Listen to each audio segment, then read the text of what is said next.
अच्छा जी बच्चों, अस्सलाम वालेकुम। आवाज आ रही है सबको? हाँ भाई, आवाज आ रही है? ठीक है, आ जाओ, बात शुरू करते हैं। ठीक है भाई, क्लियर है। चल, अब जैसे कि आज हमें स्टार्ट करना है बच्चों, ये टॉपिक जिसका नाम है एसएचएम। तो ये मेरे पास ना कुछ पुराने नोट्स पड़े हुए थे, तो मैंने कहा इन्हीं से जो है कुछ काम कर लिया जाए। सही है जी। अच्छा, अब अगर मैं इस टॉपिक को जो है आपके सामने स्टार्ट करूं, तो ये टॉपिक बेसिकली क्या है और किस तरीके से जो है वो काम करेगा। एसएचएम जो है चैप्टर का नाम है। इस चैप्टर के 3 टॉपिक के 3 पोर्शन है और हमें जो है इसको डिस्कस करना है। अच्छा अभी एसएचएम क्या होता है, तो अगर हम इसको देख के चलें, तो ये असल में एक तरह का पीरियोडिक मोशन होता है। पीरियोडिक मोशन से मुराद, अगर कोई बॉडी एक जगह से स्टार्ट करे, दूसरी जगह जाए और दूसरी से फिर वापस पुरानी जगह पे आ जाए। अब जैसे इसने स्टार्ट किया दही और फिर वापस आ गई, तो ये जो सारी चीजें हैं ना बच्चों, ये बेसिकली क्या कहलाती हैं, इसका पीरियोडिक मोशन कहलाती है। ठीक है, तो जहां से स्टार्ट करो वहीं पे वापस आ जाओ, तो इससे आप लोग जो है वो क्या कह सकते हो भाई, पीरियोडिक मोशन कह सकते हो। अब अगर मैं आप लोगों के सामने, sir how can you get these record, मैंने सर पुराने वाले जो थे वो सर हसनैन की जो ड्राइव है ना आप लोगों की, जो शेयर्ड है आप लोगों से, उसी पे जो है वो अपलोड कर दी। तो वो जो लास्ट वीक मैंने पढ़ाया था वो भी मैंने वहीं पे अपलोड कर दिया है, और ये जो मैं आज पढ़ा रहा हूँ ये भी मैं एग्जैक्टली वहीं पे जो है अपलोड कर दूंगा। ठीक है, वो पुराना वाला जो था ना हमारे सर हसनैन की जो ड्राइव है ना न्यूजे कैट की जो बनी हुई है आप लोगों की, उसी में देखो मैंने अपने नाम से अपलोड कर दिया कि this by Kashif Anees and this, दोस्तों आपको आसानी हो जाएगी।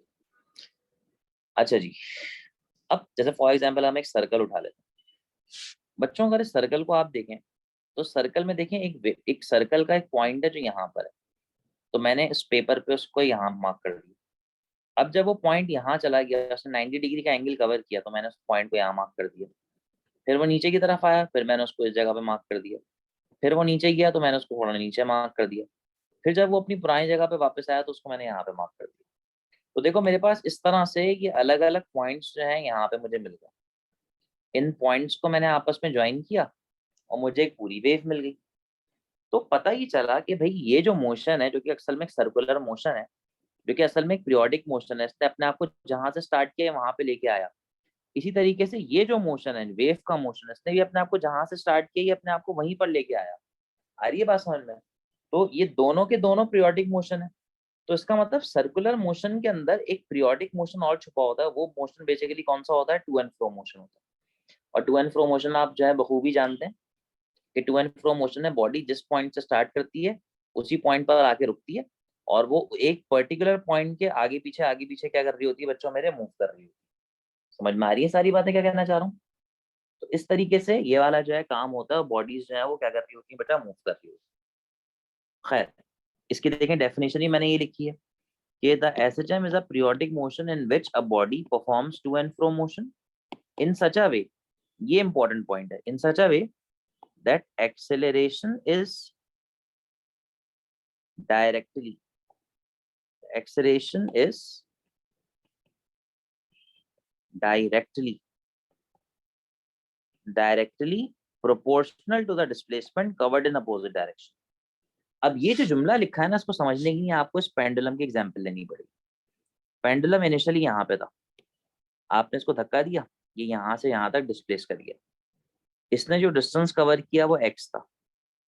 यहाँ पे जब आप इसको रिलीज करोगे तो क्या ये आगे जाएगा? नहीं, ये तो पीछे आएगा। तो इसका मतलब इसकी जो एक्सेलरेशन है वो बैकवर्ड डायरेक्शन होगी। इसी तरीके से पेंडुलम यहाँ पे था, वो इधर चला गया, एक्स इस तरफ कवर हुआ, यहाँ पे आपने उसको रिलीज किया तो उसकी एक्सेलरेशन पीछे की तरफ आई, पीछे की तरफ जा रहा है। तो इसका मतलब जितना आगे ले जाओगे उतना तेजी से वापस आएगा, और जितना एक तरफ ले जाओगे उतना दूसरी तरफ जाएगा। तो एक्स जिस तरफ है एक्सेलरेशन उसके अपोजिट है। तभी एसएचएम के लिए पहली कंडीशन ये होती है कि एसएचएम के एक्सेलरेशन प्रोपोर्शनल होती है डिस्प्लेसमेंट के। अच्छा, यहाँ पर जो डिस्प्लेसमेंट है ना चैप्टर में बहुत छोटी छोटी सी होती है, इसी वजह से उनको एक्स से डिनोट किया जाता है। समझ में आ रही है बात? और उनकी डायरेक्शन जो है वो क्या होती है बच्चे मेरे, अपोजिट होती है। ठीक हो गया? अब मैं तुम लोगों के सामने यहाँ पे ना कुछ चीजें लिखना चाहूंगा। जहां से पेंडुलम अपना मोशन स्टार्ट करता है उसको हम लोग कहते हैं मीन पोजीशन, और बाकी जहां पर वो जाके रुकता है उसे हम लोग कहते हैं एक्सट्रीम पोजीशन। मीन से लेके एक्सट्रीम तक का जो डिस्टेंस है उसको कहा जाता है एक्स नॉट, और ये एक्स नॉट बेसिकली क्या कहलाता है, एम्पलीट्यूड कहलाता है। एम्पलीट्यूड तो पता है ना, the maximum displacement from mean position to extreme position. ठीक है, इस तरीके से काम होता है। तो ये है असल में आपका एसएचएम, जिसको हम बेसिकली एक तरह का रिपीटेटिव मोशन कहते हैं। एसएचएम के अंदर टू एंड फ्रो मोशन होना चाहिए, और इसके अंदर सबसे इंपॉर्टेंट चीज होनी चाहिए रीस्टोरिंग फोर्स और इनर्शिया। इनर्शिया मतलब मास। कोई भी एसएचएम परफॉर्मिंग बॉडी बगैर मास के अपने मोशन और कंटिन्यूएशन में नहीं रख सकती। रीस्टोरिंग फोर्स का मतलब क्या है, कोई ऐसी फोर्स जो कि वेरिएबल हो। वेरिएबल मतलब कोई ऐसी फोर्स जिसकी इंटेंसिटी मिनिमम से मैक्सिमम हो रही हो, यानी कि विद रिस्पेक्ट टू डिस्टेंस अगर उसकी वैल्यू मिनिमम से मैक्सिमम हो और मैक्सिमम से फिर मिनिमम हो जाए तो इसको हम लोग कहते हैं रीस्टोरिंग फोर्स। आ रही है बात समझ में बच्चों, क्या कहना चाह रहा हूँ? तो this is what we called SHM. ठीक है जी, चलें इसको पहले कॉपी कर लें, फिर हम इसको आगे लेके चलते हैं। ये मैंने डीएचएम की क्लास में कवर करवाया था, तो मेरे पास ना उसकी स्लाइड बनी हुई थी, तो मैंने कहा ये तुम लोगों को कवर कराया था। अच्छा भाई, जब कॉपी हो जाए तो मुझे बताना, सही है ना, डन लिख देना, फिर मैं आगे लेके चलूंगा उसको।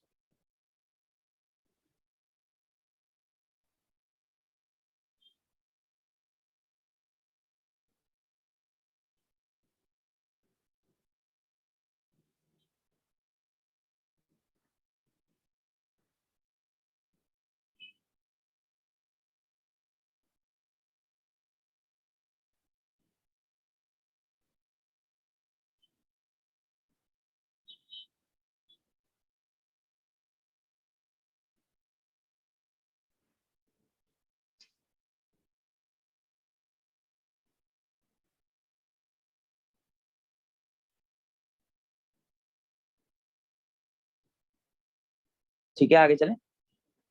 हाँ बेटा, मैं रिकॉर्डिंग अपलोड कर दूंगा सर स्टूडेंट की ड्राइव, म्यूजिक ऐड पे अपलोड कर दूंगा। लास्ट वाली मैंने अपलोड कर दी है, लास्ट वाली अपलोड हो चुकी है, म्यूजिक ऐड पे जाके देख लीजिएगा। उसमें लिखा होगा इलेक्ट्रॉनिक्स बाय काशिफ अनीस, ऐसी कुछ लिखा होगा।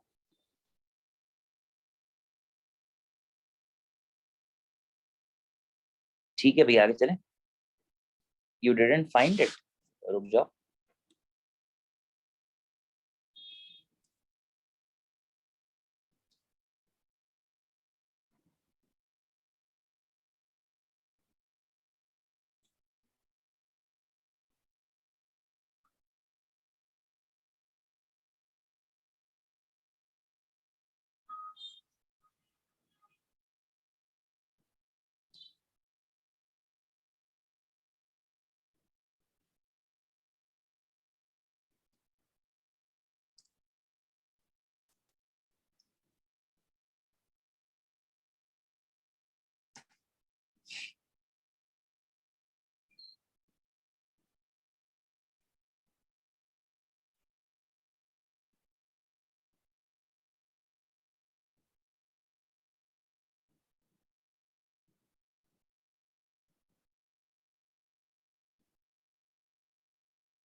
ये देखो मेरे सामने तो है, मैं तुम्हें दिखाया था, ये देखो।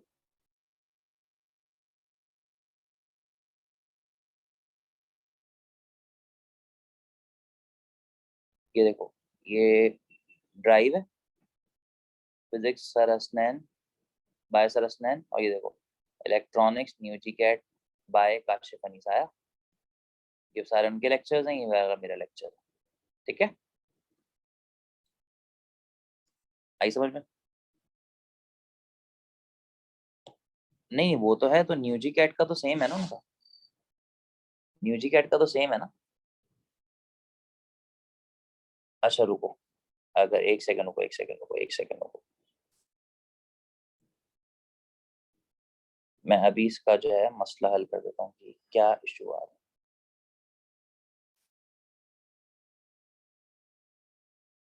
फिर मैं ना, फिर इसका एक सिंपल सा काम कर सकता हूँ, मैं एक सिंपल सा काम कर सकता हूँ। मैं जो ना, ये जितने भी लेक्चर हैं मैं इनको इन्हीं पे अपलोड करके इनका लिंक तुम लोगों से मैं शेयर कर लूंगा। सही है ना? तो तुम लोग जब उस पर क्लिक करोगे तो फिर मेरे पास एक्सेस की वो आएगी, तो मैं तुम लोगों को एक्सेस दे दूंगा। ये मैं भी कर देता हूँ आज। अब इसका यही हल है, ये तुम लोगों की भी ड्राइव अलग है, तो तुम लोगों का जो है ना, तो ये बार बार मसला चलता रहेगा। सही है ना। मुझे पता ही नहीं था कि ये होगा, तो मैं तुम लोगों के साथ ना लिंक शेयर कर देता हूँ उसका। आज की रिकॉर्डिंग का भी कर दूंगा, उस वाली रिकॉर्डिंग का भी कर देता हूँ। खैर आगे चलते हैं। अच्छा भैया, अब यहाँ पर ना मैंने इस एक्सेलरेशन का और डिस्प्लेसमेंट का ग्राफ बनाया हुआ है, देखें। जैसे ये टाइम है और ये मेरी एक्सेलरेशन है यहाँ पे। अब क्या हुआ है, जब आप मीन पोजीशन पे होंगे तो आपकी एम्पलीट्यूड 0 होगा, लेकिन जब आप मीन से एक्सट्रीम की तरफ जाएंगे तो एम्पलीट्यूड मैक्सिमम हो जाएगा। फिर जब आप दूसरे मीन की तरफ आएंगे तो आपका एम्पलीट्यूड दोबारा से मिनिमम हो जाएगा। अच्छा, अब होता बेसिकली क्या है, ये मैंने यहाँ पर कुछ कंडीशंस लिख के रखी हैं। जब आपकी बॉडी मीन पोजीशन पे होती है तो उसमें क्या क्या चीजें होती है, उसका एक्स 0 होता है, लेकिन जब वो एक्सट्रीम की तरफ जाती है तो उसका एक्स एक्स मैक्स हो जाता है, दूसरी तरफ भी एक्स मैक्स हो जाता है। अच्छा, हमने ये पढ़ा था कि acceleration is directly proportional to negative of x, ये पढ़ा था। तो जब एक्स मैक्सिमम होता है तो एक्सेलरेशन भी मैक्सिमम हो जाती है, बस शर्त ये कि एक्सेलरेशन अपोजिट डायरेक्शन में होती है, ये वेक्टर है। अच्छा बेटा, जब कोई बॉडी मीन से वापस एक्सट्रीम पे जाके मीन पे वापस आती है तो उसके अंदर एक चीज आ जाती है, इसको हम कहते हैं काइनेटिक एनर्जी। मीन पर आते वक्त वेलोसिटी मैक्सिमम होती है, तो काइनेटिक एनर्जी भी फिर क्या हो जाती है, मैक्सिमम। और एक्सट्रीम पे जाते हुए वेलोसिटी 0 हो जाती है, लेकिन डिस्प्लेसमेंट मैक्सिमम होती है, तो पोटेंशियल एनर्जी फिर क्या हो जाती है, मैक्सिमम। समझ रहे हैं मेरी बातों को। अब इसी वजह से अगर मैं देखूं तो मीन पोजीशन पे एक्स 0 होने की वजह से एक्सेलरेशन 0 होती है, एक्सट्रीम पे एक्सेलरेशन मैक्सिमम होती है लेकिन नेगेटिव है, इसकी वजह से वो नीचे की तरफ है, और मीन पर आते आते वो फिर से 0 हो जाती है। लेकिन अगर यही काम अगर मैं वेलोसिटी के साथ प्लॉट करूं, यही काम अगर मैं वेलोसिटी के साथ प्लॉट करूं, तो मुझे जरा एक बात बताओ, यहाँ पर अगर मैं देखूं तो मीन पोजीशन पर मेरी वेलोसिटी मैक्सिमम है, एक्सट्रीम पे जाके मेरी वेलोसिटी 0 हो गई, जैसे मैंने यहाँ पे इनको मार्क करके दिखाया था, और दूसरी तरफ का जो मीन है उस तरफ आते हुए मेरी वेलोसिटी दोबारा से मैक्सिमम हो गई, लेकिन अब वो अपोजिट डायरेक्शन में मैक्सिमम हुई है, तभी यहाँ पे देखो नेगेटिव वेलोसिटी है। आ रही है बात समझ में। तो ये कुछ ग्राफ्स होते हैं जो अक्सर कभी कभार आ जाते हैं, तो इनका आपको आइडिया होना चाहिए। समझ रहे हैं मेरी बातों को, क्या कहना चाह रहा हूँ। तो this is how the whole things work. खैर, इसको बना लीजिएगा। अब मैं आप लोगों को इस एसएचएम का एक ग्राफ समझाता हूँ। अगर मैं मिसाल के तौर पे यहाँ पर एक पेज लूँ, उसके ऊपर एक पेंडुलम लगा दूँ, और मैं पेंडुलम को आगे और पीछे ऑक्सीलेट करा रहा हूँ, देखो मैंने पेंडुलम के साथ नीचे एक पेन अटैच कर दिया। अब ये जो शीट है पेपर की, ये किसी वेलोसिटी से आगे की तरफ खींच रहा हूँ। हाँ, मीन पोजीशन स्टार्ट हो रहा है, मतलब मीन से ही स्टार्ट करना चाहिए, इस वजह से हो रहा है बेसिकली कहानी। वैसे तो एसएचएम जो है एक्सट्रीम से स्टार्ट होता है, लेकिन हम इसको मीन से स्टार्ट लेते हुए चल रहे हैं, ताकि आप दोनों तरफ का जो है एक सिंपल सिनेरियो आपको दिखाया जा सके, ताकि आप पॉजिटिव से नेगेटिव की तरफ जाएं। वरना अगर मैं एक्सट्रीम से स्टार्ट करता हूँ तो मुझे नेगेटिव से पॉजिटिव की तरफ आना पड़ता है। ठीक है। अच्छा जी, अब अगर मैं इस पेंडुलम को ऑक्सीलेट करवाऊं और इस पेज को आगे ले जाऊं, तो देखो पहले तो ये पेंडुलम सीधी सीधी लाइनें खींचेगा, लेकिन जैसे जैसे ये पेज आगे जाएगा ये अपनी लाइंस को एक वेव की फॉर्म में ट्रांसमिट कर देगा। और आप लोग मैथ्स वाले बच्चे हैं, आप देख सकते हैं ये वेव मिनिमम से मैक्सिमम की तरफ जाती है ना, तो ये कौन सी वेव है, साइन की वेव है। तो ये बन जाएगी y का y is equals to a sine theta. अब ये a बेसिकली क्या है, a आप जानते हैं एम्पलीट्यूड होता है, और ये जो आपके सामने बच्चों मेरे इक्वेशन आ रही है, इस इक्वेशन को कहते हैं इक्वेशन ऑफ प्रोग्रेसिव वेव।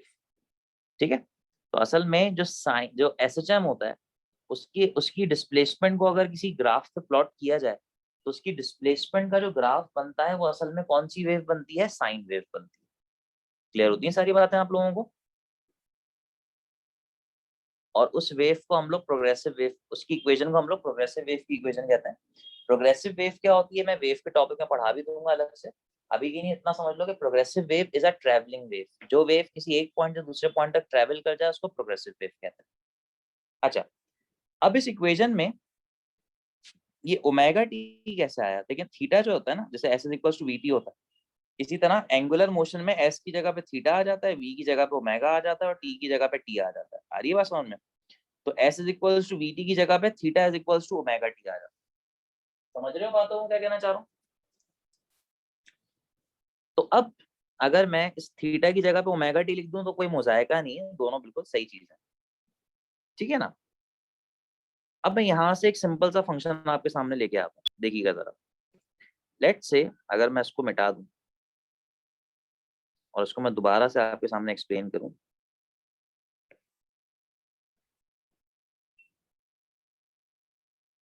अगर मैं यहाँ पे आपसे कहूं कि ये मेरे पास एक वेव है, एक वेव, दूसरी वेव, ठीक है। अच्छा, हम जानते हैं यहां से यहां तक एक वाइब्रेशन होता है और इस एक वाइब्रेशन का डिस्टेंस एक लैम्डा होता है, ऐसा है। आगे भी यही होगा, एक लैम्डा। हर वेव जब चलती है तो अपने साथ कुछ एंगल कवर करती है, 0, 90, 180, 270, 360। तो यहाँ से यहाँ तक जो एंगल कवर हुआ है वो 360 है। 360 को रेडियन में लिखो तो क्या बन जाता है, 2 पाई बन जाता है। तो उसका मतलब जब एक लैम्डा कवर होता है तो एक 2 पाई कवर होता है। अच्छा, अगर मैं सिर्फ यहाँ तक डिस्टेंस कवर करूँ तो क्या ये लैम्डा है? नहीं, ये डिस्टेंस लैम्डा नहीं, कुछ और है, तो उसको मैंने एक्स कह दिया। इसी तरह से वेव ने यहाँ से यहाँ तक जो एंगल कवर किया है, क्या वो 2 पाई है? नहीं, वो तो कुछ एंगल है, उस एंगल को आपने थीटा कह दिया। समझ में आ रही है सारी बातें क्या कहना चाह रहा हूँ? अब देखें, अगर मैं इस थीटा को एक्स से डिवाइड कर दूं तो ये एक फ्रैक्शन बन जाएगा। इसका फ्रैक्शन बन जाएगा, ये थीटा एक पूरे सर्कल का एक छोटा सा टुकड़ा है और सर्कल का जो एंगल होता है वो क्या होता है, 2 पाई। और ये एक्स, ये पूरी एक वेवलेंथ का एक छोटा सा टुकड़ा है और पूरी वेवलेंथ जो होती है वो क्या होती है, लैम्डा। तो इसी तरह से अगर मैं इस एक्स को दूसरी तरफ ले जाऊं तो एक फॉर्मूला बन जाएगा which is 2 pi x upon lambda. और ये एंगल असल में किसी भी दो डिफरेंट ओरिएंटेशन से स्टार्ट होने वाले वेव्स का फेज डिफरेंस निकालने में हेल्प करता है। कैसे हेल्प करता है, मिसाल के तौर पे अगर मैं आपको बताऊं तो मेरे पास अगर यहाँ पर एक वेव है और मेरे पास यहाँ से दूसरी वेव शुरू होती है, तो अगर मैं देखूं ये मेरे पास एक वेव हो गई और ये मेरे पास दूसरी वेव हो गई। इस दूसरी वेव ने पहली वेव के लिहाज से कितना डिस्टेंस कवर किया है, λ/2, ठीक है बेटा। तो अगर थीटा निकालें तो थीटा किसके बराबर हो जाएगा, 2 पाई एक्स अपॉन लैम्डा के। एक्स की जगह पे आ जाएगा λ/2 अपॉन लैम्डा। लैम्डा से लैम्डा कैंसिल, 2 से 2 कैंसिल, एक्स किसके बराबर आ गया, पाई के। पाई का मतलब क्या होता है, पाई का मतलब होता है 180 डिग्री। और आप देख सकते हैं 0 से 180 डिग्री तक का जो डिफरेंस है वही दोनों वेव्स के दरमियान का फेज डिफरेंस है। आई बात समझ में? ठीक है ना। तो ये एंगल जो है हमारी इसमें हेल्प करता है। अब इसी फैक्टर को अगर मैं इस वेव, प्रोग्रेसिव वेव की इक्वेशन में डाल दूं तो ये इक्वेशन थोड़ी इस फॉर्म में ट्रांसफॉर्म हो जाती है। डेरिवेशन की तरफ लेके नहीं जा रहा। अब जैसे देखो, ये वाला हिस्सा अगर ओमेगा टी है तो ये वाला जो हिस्सा है वो इस फॉर्म में कन्वर्ट हो जाता है, के एक्स की फॉर्म में। अब सर ये के कहाँ से आ गया, तो बेटा ये जो फॉर्मूला था ना, अगर मैं इसमें से खाली इस 2 पाई अपॉन लैम्डा की बात करूं तो ये 2 पाई अपॉन लैम्डा एक कांस्टेंट है, रिपीटेटिव है। तो उसको हमने के बराबर कर दिया और इस के को हम लोग क्या कहते हैं, wave number. Wave number basically क्या होता है, वेव नंबर वो नंबर होता है जो ये बताता है कि एक रोटेशन में कितना लैम्डा कवर होता है, ठीक है ना। तो देखो, इसको मैंने कांस्टेंट कह दिया, इसके साथ जो एक्स है वो वेरिएबल है तो उसको मैंने अलग से वेरिएबल बना दिया। अब देखें, ये पूरा के एक्स था, अब ये हिस्सा निकालना था ना, तो उस के एक्स में से मैंने माइनस कर दिया ओमेगा टी को, तो ये इक्वेशन तैयार हो गई। तो ये जो इक्वेशन है ये प्रोग्रेसिव वेव की स्टैंडर्ड इक्वेशन। समझ रहे हैं मेरी बातों को? इस तरीके से आपके पास जो प्रोग्रेसिव वेव की इक्वेशन है वो काम करती है और उसको बनाया जाता है। ठीक है बच्चों, चलो भैया अब ये कॉपी कर लो, ये लो। समझ में आ गई सारी बातें यहाँ तक? ये देखें ग्राफ तक आ गई। इसका कुछ न्यूमेरिकल श्यूमेरिकल ही पूछेंगे, इतना मुश्किल ये कैलकुलेटर नहीं है तुम लोगों के पास। लेकिन तुम लोगों से इसकी इक्वेशन जरूर पूछ सकते हैं कि भाई कौन सी इक्वेशन जो है प्रोग्रेसिव वेव की है, कौन सी नहीं है, इस तरह से।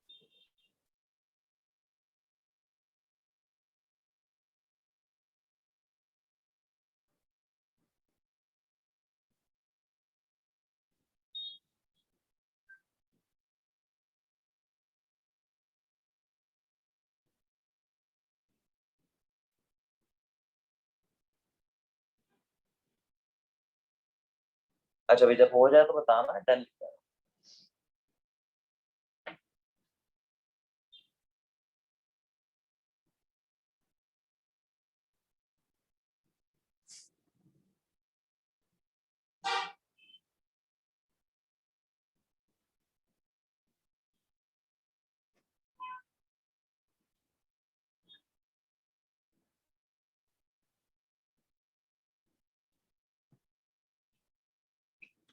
ठीक है बच्चों, पक्की बात है।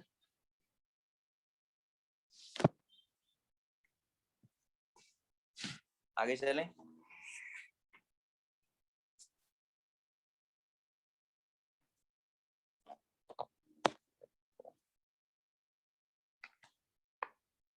चलो भैया, मैं इसको जो है वो आगे की तरफ लेके जा रहा हूँ। कॉपी कर चुके हो?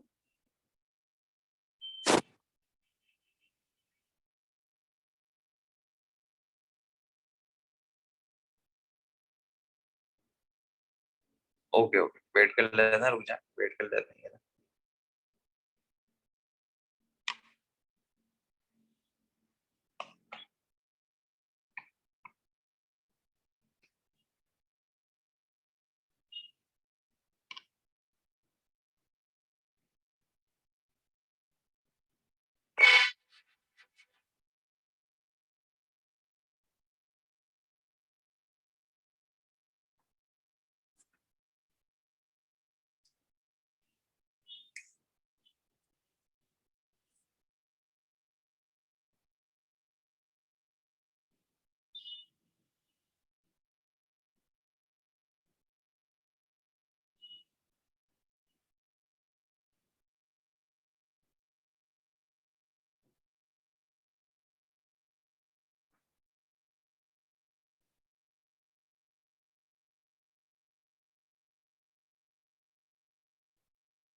चले जी, आ जाए। अब बेटे, हमारे पास न्यूमेरिकल्स में सबसे आखिर में कराऊंगा, सबसे पहले मैं थोड़ी थ्योरी कवर कर लूँ। अब देखो, एसएचएम के अंदर ना हमारे पास 3 सिस्टम्स हैं जो मुझे बारी बारी तुम्हें पढ़ाना है। इसमें से पहला सिस्टम मैं आपके सामने लेके आ रहा हूँ, इसका नाम है spring mass system. Spring mass system में क्या होता है जी, एक जमीन होती है, उसके साथ एक स्प्रिंग अटैच होता है, उसके साथ एक मास को अटैच कर दिया जाता है जो कि इनर्शिया प्रोवाइड करता है। इस स्प्रिंग के अंदर इलास्टिक रिस्टोरिंग फोर्स आती है जो कि स्प्रिंग को खींचे जाने पे कंप्रेस करवाती है और कंप्रेस करवाने पे फेंक देती है। इस के अंदर जो सख्ती होती है, जो स्टिफनेस होती है, उसको नापने के लिए एक नंबर होता है, इसको हम कहते हैं स्प्रिंग कांस्टेंट। इसका यूनिट होता है न्यूटन इंटू मीटर, सही है ना। अब ये देखा जाता है कि जितना ज्यादा हम इस बॉडी को एक्स डिस्टेंस कवर करवाते हैं, उतना ज्यादा ये स्प्रिंग पीछे की तरफ फोर्स लगाता है। इसको हम कहते हैं रीस्टोरिंग फोर्स, और जो गिवन दी जाती है हुक्स लॉ से। अब हुक्स लॉ की स्टेटमेंट क्या होती है? F proportional to negative of x. Proportionality का इज इक्वल्स टू आ गया और एक कांस्टेंट आ गया। ये हुक्स लॉ है जो कि इस तरह की बॉडीज पर अप्लाई होता है। अब एक बात दिमाग में अच्छी तरह बिठाओ, हर सिस्टम को समझने की नहीं है, तो मैं उस सिस्टम की जो है क्या निकालनी पड़ेगी? एक्सेलरेशन निकालनी पड़ेगी, जैसे मैंने यहाँ पे निकाल के रखी है। अभी एक्सेलरेशन निकाली कैसे? मैंने यहाँ पे सिंपल सा काम किया, फोर्स को एम में ब्रेक किया, एम को डिवाइड करा दिया, और ये मेरे पास एक्सेलरेशन आ गई। ठीक है बेटा, कुछ देर तक इस एक्सेलरेशन को याद करो, आगे चल के मैं इसको यूज करूंगा। अब जिस तरह से आपने रेजिस्टर्स के कॉम्बिनेशन पढ़े, कैपेसिटर से कॉम्बिनेशन पढ़े, इसी तरह स्प्रिंग के कॉम्बिनेशन भी होते हैं। स्प्रिंग के कॉम्बिनेशन कैसे होते हैं? स्प्रिंग को सीरीज में लगा दो तो इनका इक्विवेलेंट स्प्रिंग कांस्टेंट सबकी कंपोनेंट्स को 1/1 करके निकलता है। और अगर स्प्रिंग्स को पैरेलल में लगा दो तो इनका इक्विवेलेंट स्प्रिंग कांस्टेंट सारे स्प्रिंग कांस्टेंट को ऐड करके निकलता है। ये जो तरीका है इक्विवेलेंट निकालने का, ये कैपेसिटर का तरीका है। तो जिस तरह कैपेसिटर अपने अंदर elastic electrostatic potential energy store करता है, स्प्रिंग अपने अंदर इलास्टिक पोटेंशियल एनर्जी स्टोर करता है, जिसकी वजह से उसके फॉर्मूला यहाँ पर भी एज इट इज अप्लाई हो रहा हो। समझ में आई सारी बात है? चलिए, आप कॉपी करें तो शाबाश। मैं रुका हुआ हूँ उस पर, जब हो जाएगा सबका फिर मैं आगे जाऊंगा। इस एक्सेलरेशन को अच्छी तरह से याद कर लीजिए। ठीक है ना भाई, क्लियर है बात है? तो इस तरीके से ये वाला जो काम है वो किया जाता है, उसको कॉपी कर लें अच्छी तरह से, फिर हम इसको जो है वो आगे लेके चलते हैं।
ठीक है भाई, आगे चलें। कॉपी हो गया?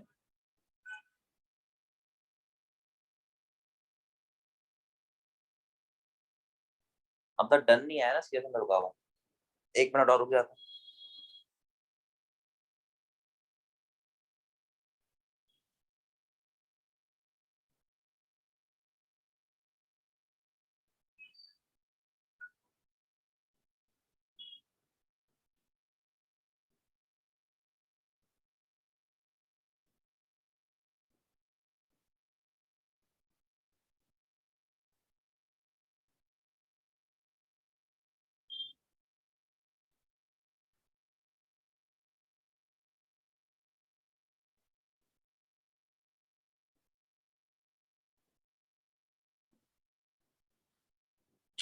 चले, अब जो है, जो अगली डिवाइस है वो है सिंपल पेंडुलम। सिंपल पेंडुलम क्या होता है? ये एक ऐसी डिवाइस होती है जिसमें एक मास अटैच होता है एक स्ट्रिंग के साथ, और वो एक फिक्स सपोर्ट से जो है बच्चे मेरे हैंग कर रही होती है।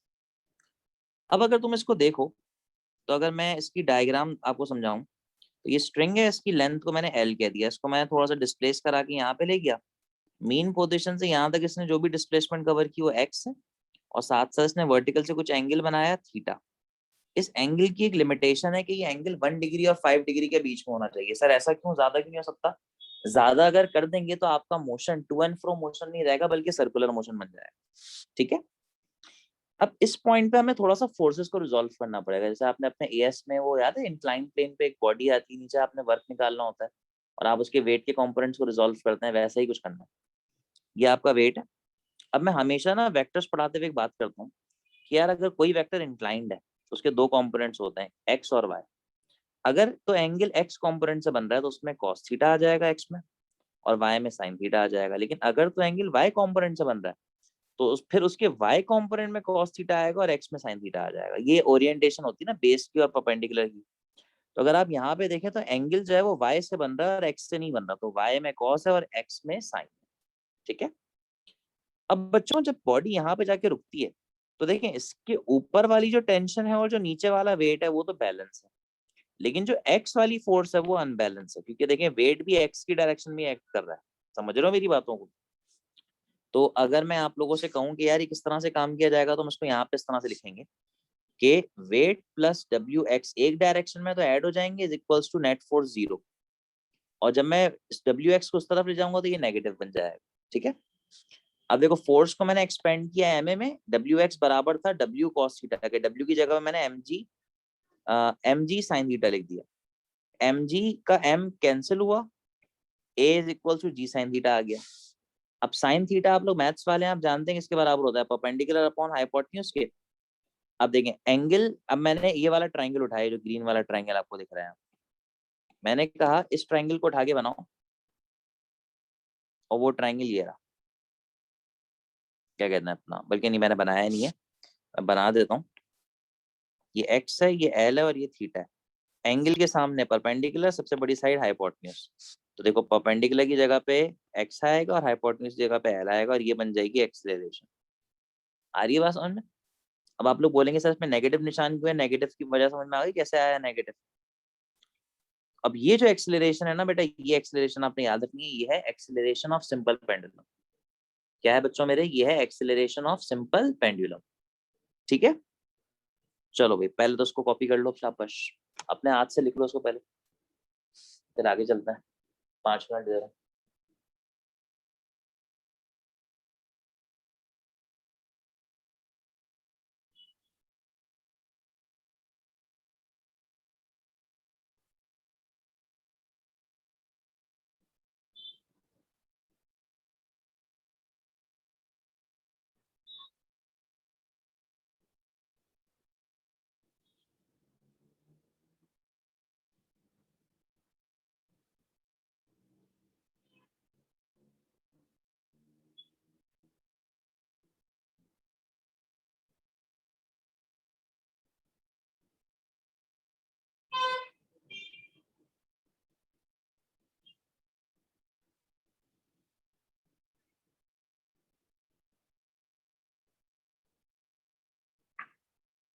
ठीक है भाई आगे चलें।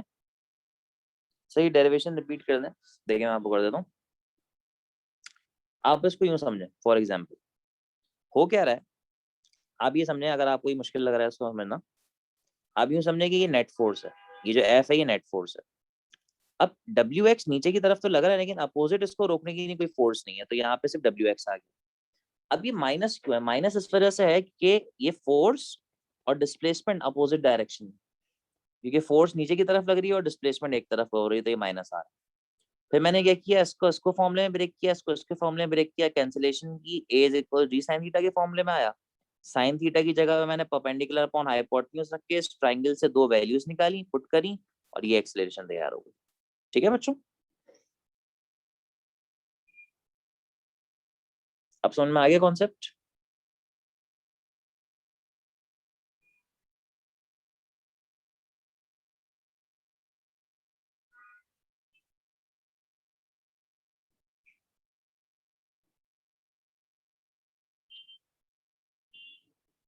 ठीक है जी, कॉपी कर लीजिए, जब हो जाए तो डन लिख दीजिएगा, फिर हम आगे लेके चलते हैं।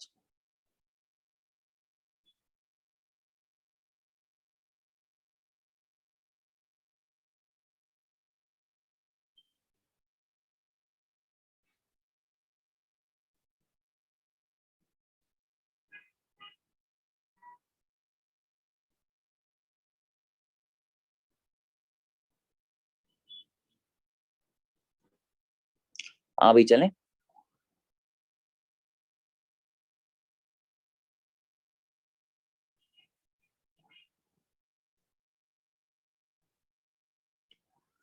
अब आया है तीसरा और सबसे इम्पोर्टेंट सिस्टम, और ये सिस्टम वही है जो मैंने सबसे शुरू में पढ़ा था, जिसमें हमने ये कहा था कि यार सर्कुलर मोशन में एक पीरियोडिक मोशन छुपा होता है। अब वही सिस्टम हम पढ़ने जा रहे हैं, इसका नाम है प्रोजेक्शन ऑफ पार्टिकल। अच्छा, तुम लोगों को स्केलर वेक्टर्स में, हाँ भाई, आप लोगों को स्केलर वेक्टर्स में प्रोजेक्शन का वर्ड समझाया होगा, जिसमें आपसे कहते हैं ना कि एक वेक्टर का साया दूसरे वेक्टर पे गिरता है तो उसको प्रोजेक्शन कहते हैं, याद? कुछ वैसा ही यहाँ पे होने जा रहा है। ये मेरे पास एक सर्कल है, इसको समझो, ये सर्कल है, इसमें मैंने ऊपर भी एक लाइट लगा दी, नीचे भी एक लाइट लगा दी।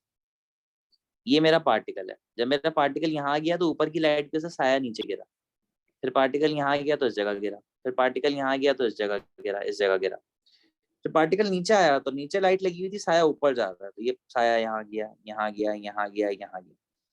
तो अगर आप थोड़ा गौर करें तो पार्टिकल तो गोल गोल घूम रहा है, लेकिन साया पीछे जा रहा है, आगे आ रहा है, पीछे जा रहा है, आगे आ रहा है। तो इसका मतलब यहाँ पे सर्कुलर मोशन परफॉर्म कर रहा है पार्टिकल, लेकिन उस पार्टिकल का जो साया है वो आगे पीछे मूव कर रहा है, नहीं कि वो to and fro motion perform कर रहा है। तभी एसएचएम परफॉर्मिंग मोशन में उस साये का नाम है, और नाम है प्रोजेक्शन ऑफ पार्टिकल। समझ में आ रही बात है? प्रोजेक्शन यानी कि साया, पार्टिकल यानी कि जो पार्टिकल है उसकी बात की जा रही है। ठीक है बेटा, अब हम इसको थोड़ा समझ लेते हैं। लेट्स से किसी टाइम पर ये पार्टिकल यहाँ पहुंच गया, इसने कुछ एंगल बना के रखा है और इसके साये ने कुछ डिस्टेंस कवर किया जो कि एक्स के बराबर है। अच्छा, मीन पोजीशन से लेके बिटवीन में एक्स होता है, और बिल्कुल एक्सट्रीम पे चले जाओ तो एक्स नॉट होता है। लेकिन सर्कल के केस में ये एक्स नॉट जो है वो आर के बराबर भी होता है। सर अगर हम इसको साइड से देखें तो भी आगे पीछे लगेगी मूवमेंट, साइड से देखें नहीं, तब तब तो ये बिल्कुल स्ट्रेट लाइन में लगेगी ना, तब तो आपको लगेगा ही नहीं कि ये करीब दूर जा रहा है, आपको सिर्फ एक लाइन नजर आएगी। तो फिर तो आपको कोई लीनियर मोशन दिखेगी, ये तो फिर आपको सिर्फ एक लीनियर मोशन दिखेगा। लेकिन फिर आपको जो ये वाला पार्टिकल है, ये वाला, ये जो पार्टिकल है ये वाला, फिर ये आपको ऊपर नीचे जाता हुआ दिखेगा। जब ये यहाँ पहुंचेगा तो आपको ऊपर दिखेगा, फिर जब ये यहाँ जाएगा तो ये नीचे होता हुआ जाएगा, तो फिर ये जो है वर्टिकल मोशन करता हुआ दिखेगा। समझ रहे?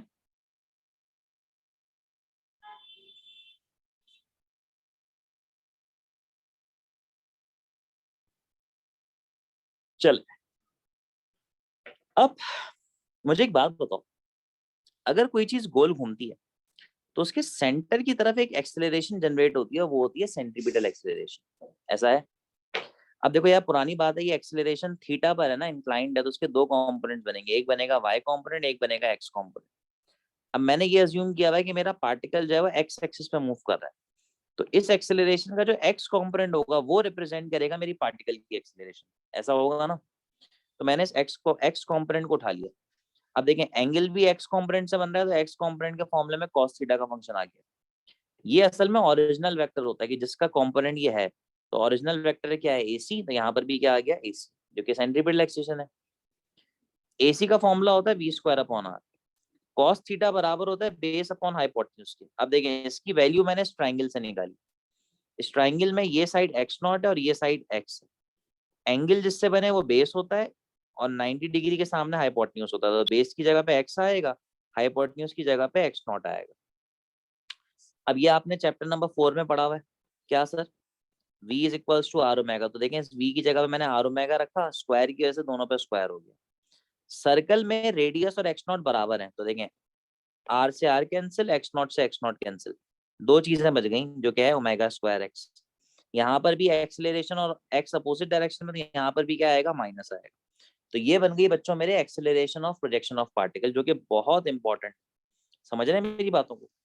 अब यहीं पे आके दो तीन चीजें और सीख लो। इस पार्टिकल के अंदर एक चीज है जिसको हम कहते हैं टाइम पीरियड। टाइम पीरियड क्या होता है भाई? The time required to complete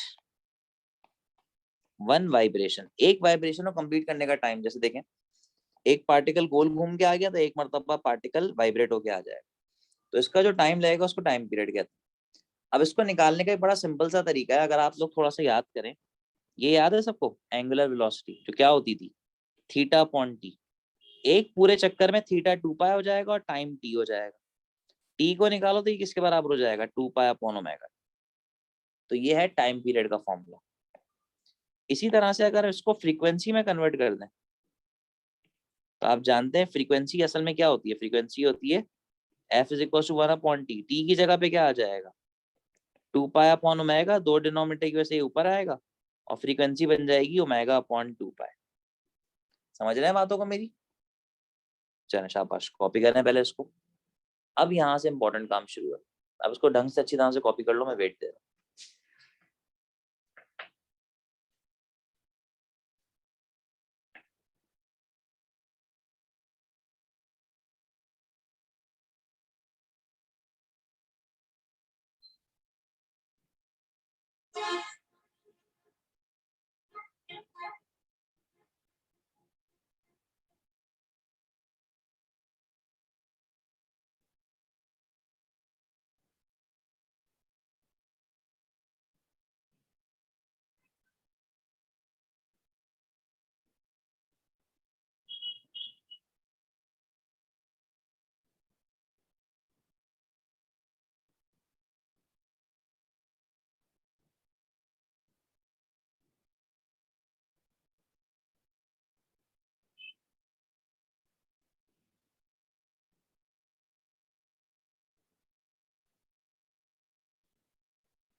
नहीं, डेरिवेशन इंपॉर्टेंट नहीं है, तो समझाने के लिए है डेरिवेशन ऑब्वियसली।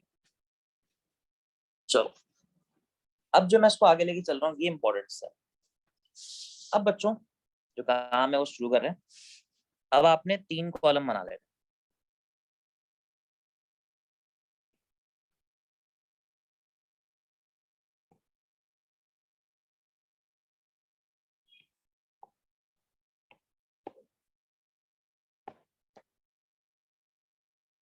पहले कॉलम में लिखेंगे स्प्रिंग मास सिस्टम, दूसरे में प्रोजेक्शन ऑफ पार्टिकल और तीसरे में लिखेंगे सिंपल पेंडुलम। चलें, अब तीनों की एक्सेलरेशन लिख दें। इसकी एक्सेलरेशन क्या थी? a is equals to minus k upon m into x. इसकी क्या थी? Minus omega square x.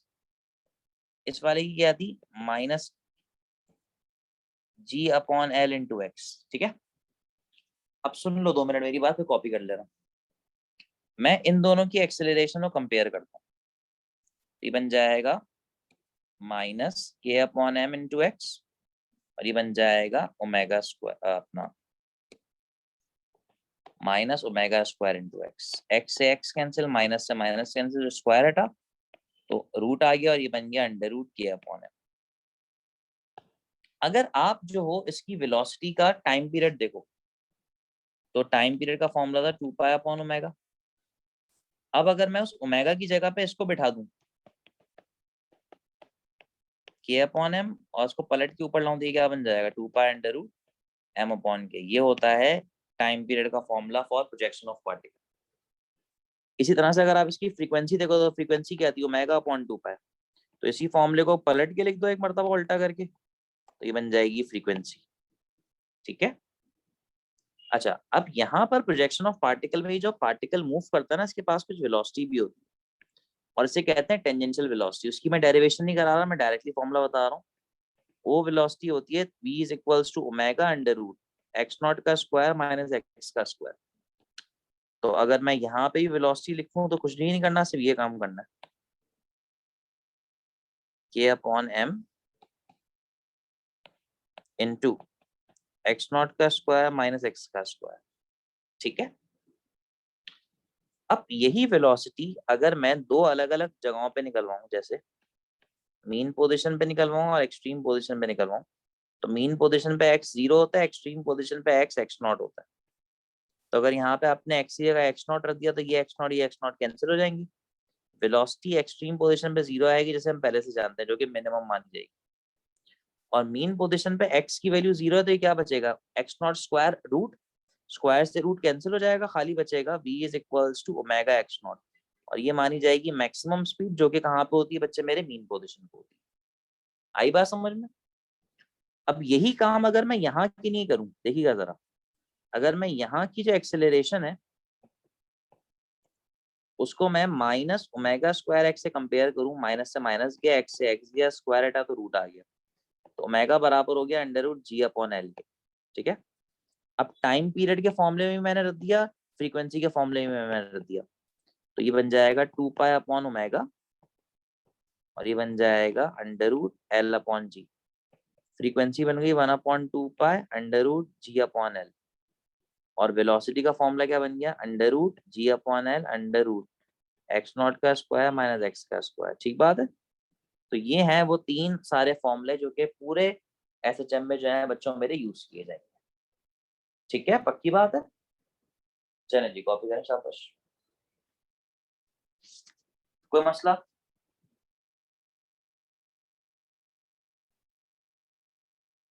Clear है।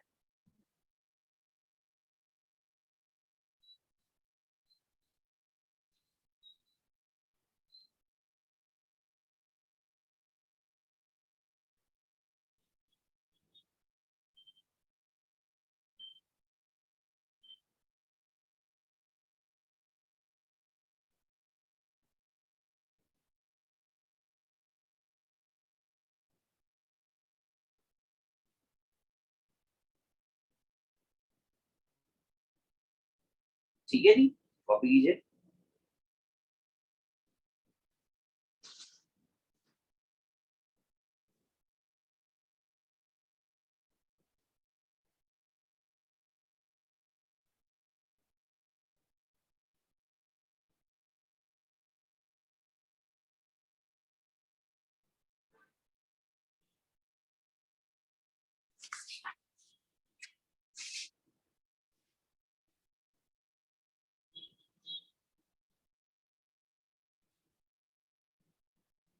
चलो जी,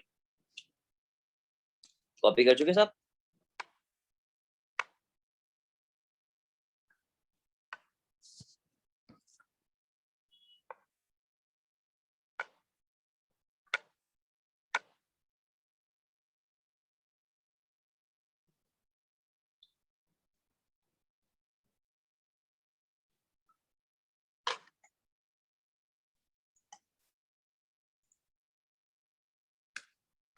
अब जरा आप लोगों के ग्रुप में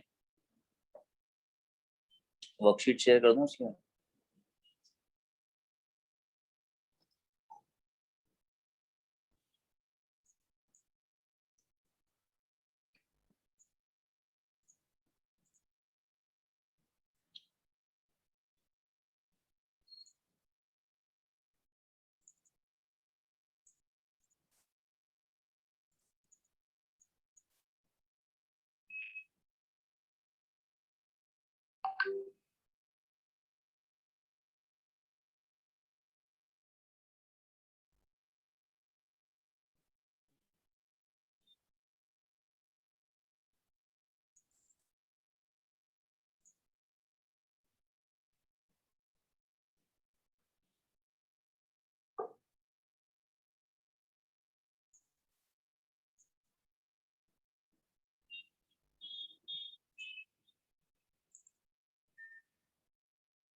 चलिए यहाँ पे ग्रुप पे मैंने एक वर्कशीट शेयर की,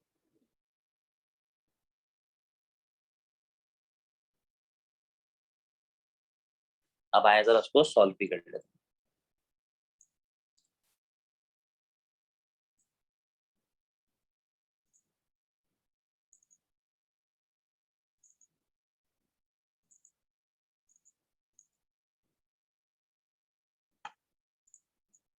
ओके भाई, आओ बच्चों।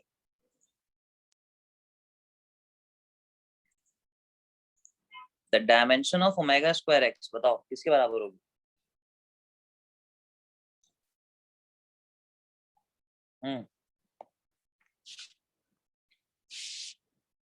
सी के बराबर, एक्सेलरेशन के बराबर, बिल्कुल सही।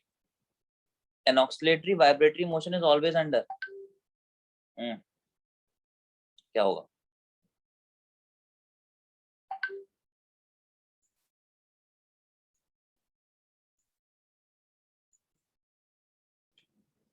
Elastic restoring force.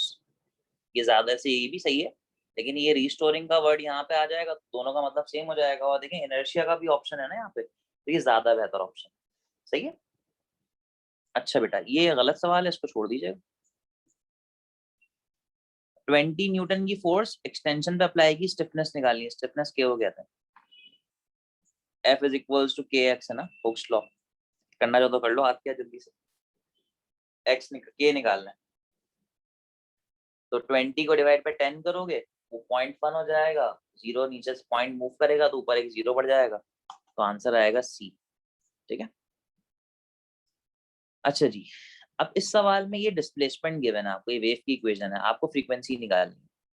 अगर आप इस वेव की स्टैंडर्ड इक्वेशन की तरफ जरा दिमाग चलाएं, उसकी स्टैंडर्ड इक्वेशन मैंने अभी आप लोगों को ये पढ़ाई थी। क्या पढ़ाई थी? A is equals to Y is equals to A sine omega T. तो अगर आप देखें तो ओमेगा की जगह पे 50 लिखा हुआ है। ओमेगा बराबर होता है 2 पाई एफ के, जो कि बराबर होता है 50 के।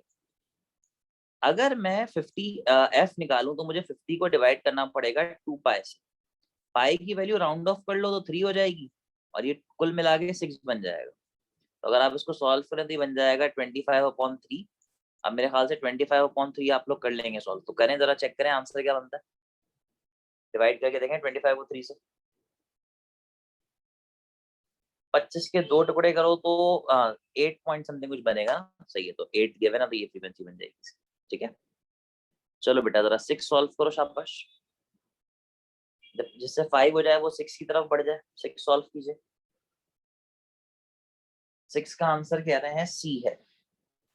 अच्छा 6 का से आंसर सी है। अब मुझे बताओ, क्या सबको समझ में आ गया सी सी हुआ कैसे, 6 वाला हुआ कैसे, या मुझे बताना पड़ेगा इसको?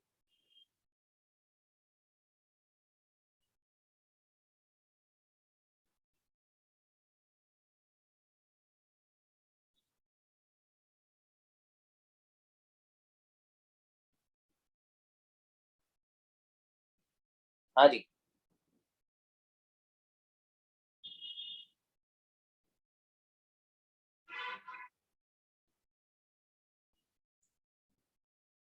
मैं कर सकता हूँ। देखें, टाइम की जगह पे आपने 2 रख दिया। अब देखें यहाँ पे सपोज करें 2 आ गया। अभी 2 को जब आप कैंसिल करेंगे इस 8 से तो ये कितना बन जाएगा, पाई/4 बन जाएगा।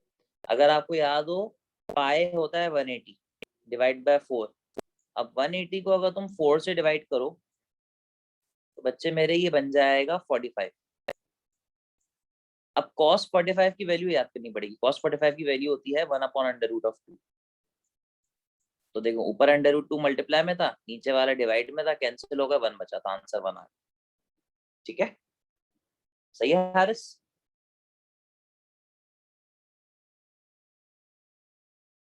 चलो यार ये तो आसान है। अगर वेलोसिटी मीन पोजीशन पे v है तो अगर एम्पलीट्यूड को डबल कर दिया जाए तो वेलोसिटी क्या होगी? तभी मैंने आप लोगों को फॉर्मूला पढ़ा था ना मैक्सिमम का, v is equals to x naught into omega. तो अगर मैं एक्स नॉट को डबल कर दूं तो डायरेक्ट रिलेशन है तो ये भी डबल हो जाएगा, तो आंसर क्या होगा? 2v हो जाएगा। Acceleration of SHM performing body is always directed towards. तो अगर आप पेंडुलम की बात करें, पेंडुलम यहाँ था तो एक्सेलरेशन इस तरफ थी, पेंडुलम यहाँ था तो भी एक्सेलरेशन इस तरफ थी, तो ये मीन पोजीशन की तरफ है ना, तभी आंसर आएगा मीन पोजीशन। समझ रहे हैं बातों को?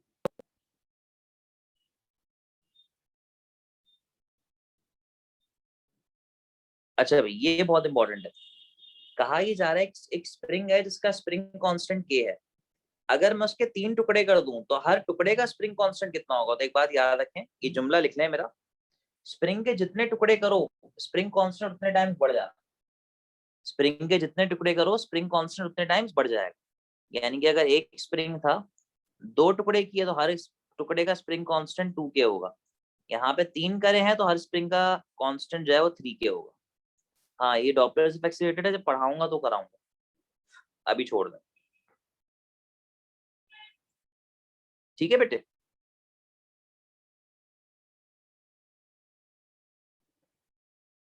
अच्छा जी,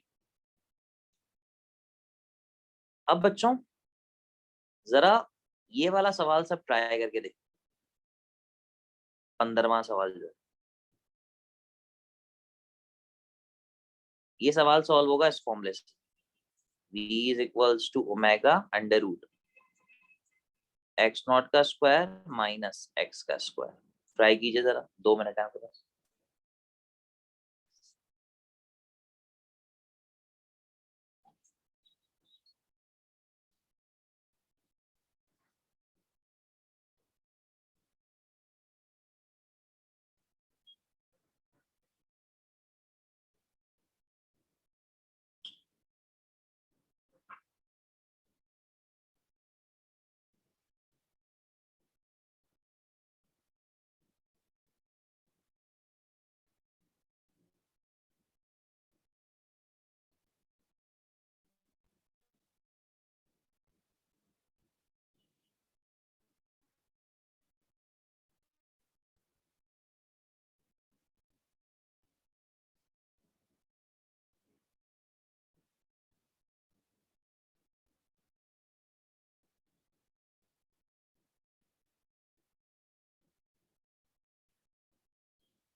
हाँ भाई, आंसर बना कुछ? क्या बना बताओ? आंसर बच्चे कह रहे हैं बना है बी। 8.6 बिल्कुल सही, बी बना है। अब देखिए मैं आपको उसका तरीका बताता हूँ ये बनेगा कैसे। सुने जरा, फॉर्मूला तो है v is equals to omega under root x naught का स्क्वायर माइनस एक्स का स्क्वायर। ठीक है, ये है। अच्छा, v की जगह पे देखें 50 आ जाएगा, ओमेगा अंडर रूट। अब जो एम्पलीट्यूड है वो 10 है, 10 का स्क्वायर 100 माइनस जो x है वो आपको निकालना है। अब मसला ये ओमेगा कहाँ से निकालना है? तो देखिए सवाल में गिवन है कि मैक्सिमम स्पीड जो है वो 100 है, और मैक्सिमम स्पीड का फॉर्मूला भी हम लोगों ने पढ़ा था कि मैक्सिमम स्पीड का फॉर्मूला से बराबर होता है एक्स नॉट ओमेगा के, है ना। तो v की जगह पे बच्चे तुम लिख दो 100, एक्स नॉट की जगह पे लिख दो 10 और ओमेगा। जीरो तो जीरो कैंसिल, तो ओमेगा हो जाएगा 10। यहाँ पुट कर दो ओमेगा को, तो 50 is equals to 10 under root 100 minus x naught square. Zero से जीरो कैंसिल, स्क्वायरिंग कर लो तो ये हो जाएगा 25, ये बच जाएगा 100 माइनस एक्स स्क्वायर। तो x square is equals to 100 minus 25 यानी कि 75। स्क्वायर हटा तो रूट आ गया। अगर यहाँ पे अंडर रूट 81 होता तो आंसर 9 समथिंग कुछ आता, लेकिन ये 75 है तो 9 से छोटा आएगा, और 9 से छोटा ऑप्शन कौन सा दिया हुआ है? ये दिया। आई बात समझ में? तो इस तरीके से ही क्वेश्चन जो है बच्चे सॉल्व हो जाए। समझ रहे हैं?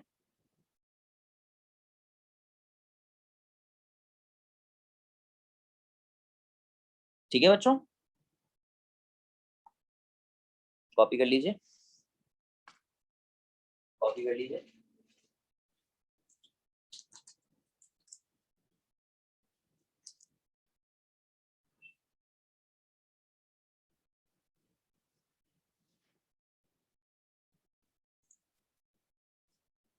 ओमेगा कैंसिल नहीं, ओमेगा की जगह पे जो है वो 10 आ गया। ओमेगा मैंने ऊपर से निकाला है ना, देखो यहाँ से निकाला है मैंने ओमेगा, तो मैंने ओमेगा की जगह पे रख दिया 10।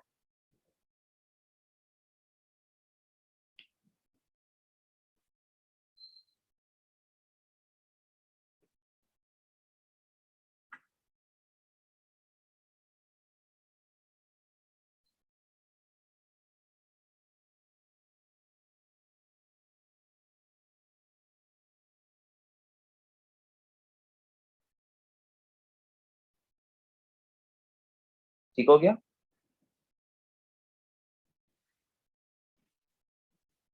चलो भाई, सही है, बस शाम समझ में आया।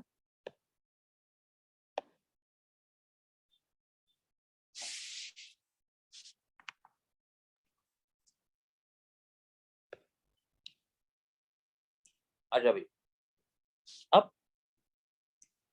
कुछ और सवाल कर लेते हैं इसके एक दो। जैसे स्प्रिंग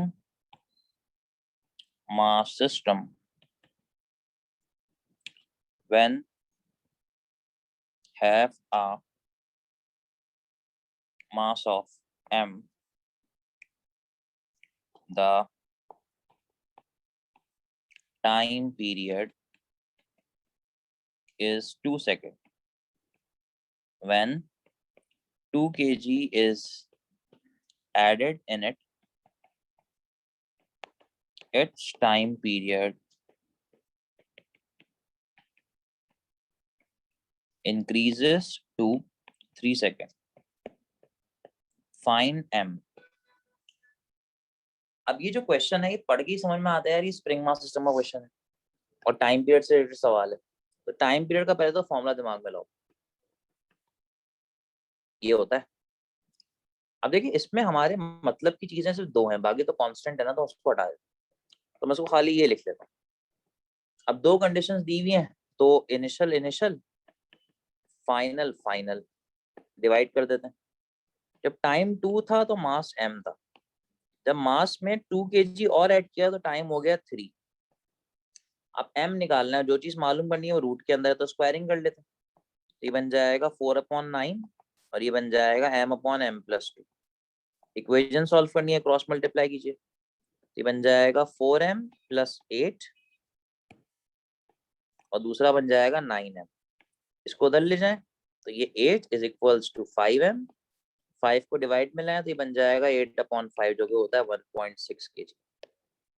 इस तरीके से क्वेश्चन जो है वो सॉल्व हो जाता है। समझ रहे हैं? कॉपी करें।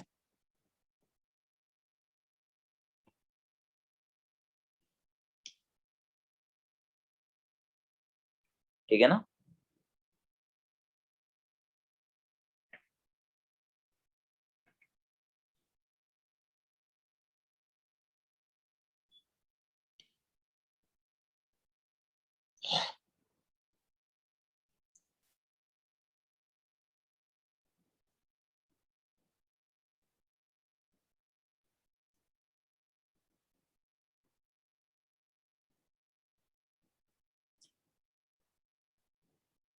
असल में हमें आप इसको डिवाइड इस वजह से कराएं ताकि सिमिलर चीजें कैंसिल हो जाए। और हमने कंडीशन बनाई है, देखें जब भी इस तरह के सवाल आते हैं ना कि इनिशियल कुछ गिवन होता है, फाइनल कुछ निकालना होता है, या फाइनल कंडीशन में कुछ गिवन होता है, इनिशियल से कुछ निकालना होता है, तो आप ये काम करते हैं कि दो इक्वेशन बनाते हैं और दोनों को सिंपली डिवाइड करा देते हैं।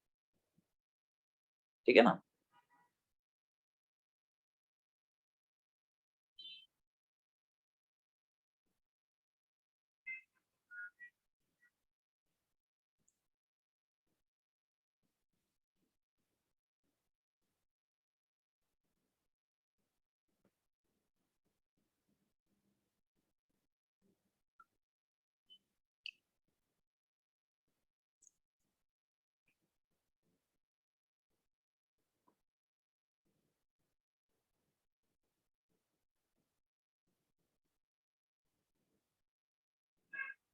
चलो भैया आगे चलें। अब एक सवाल है कि find the length of seconds pendulum. अब सबसे पहले तो देखो एक बात दिमाग में बैठाओ, ये ना तुम्हारे ए लेवल्स में नहीं बताया जाता। सेकंड्स पेंडुलम क्या होता है? एक ऐसा पेंडुलम होता है जिसका टाइम पीरियड 2 सेकंड है, फिक्स्ड। ये याद कर लो, रटा लगाओ। अब टाइम पीरियड का फॉर्मूला लगाओ पेंडुलम का। जी तुम्हें पता है, टी तुम्हें पता है, तुम्हें लेंथ निकालनी है। तुमने सबसे पहले स्क्वायरिंग कर दी तो ये क्या बन जाएगा? टी स्क्वायर 4 पाई का स्क्वायर एल अपॉन जी। अब पाई की वैल्यू वैसे तो होती है 3.142, लेकिन जैसे ही आप उसका स्क्वायर करते हैं वो 9.8 समथिंग बन जाती है। तो देखो पाई स्क्वायर जी कैंसिल हो गया, t square is equal to 4l। ये एक शॉर्टकट बन गया। इस शॉर्टकट की खास बात ये है, टाइम गिवन हो तो लेंथ निकाल देगा, लेंथ गिवन हो तो टाइम निकाल देगा। समझ रहे हो मेरी बातों को? तो हमें तो लेंथ निकालनी है, तो ये बन जाएगा टी स्क्वायर अपॉन 4। अब ये सेकंड्स पेंडुलम है तो टाइम की जगह पे 2 आना चाहिए। 2 का स्क्वायर 4/4, तो जो लेंथ है वो तकरीबन 1 मीटर होगी। आई बात समझ में? जो लेंथ है वो तकरीबन कितनी होगी बच्चे मेरे? 1 मीटर होगी।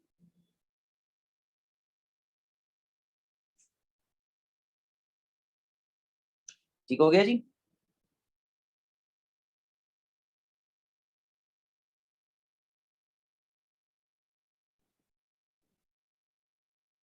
अच्छा, अब मैं तुम लोगों को ना एक क्वेश्चन देके ट्राई करता हूँ, मुझे तुम सॉल्व करके बताओ।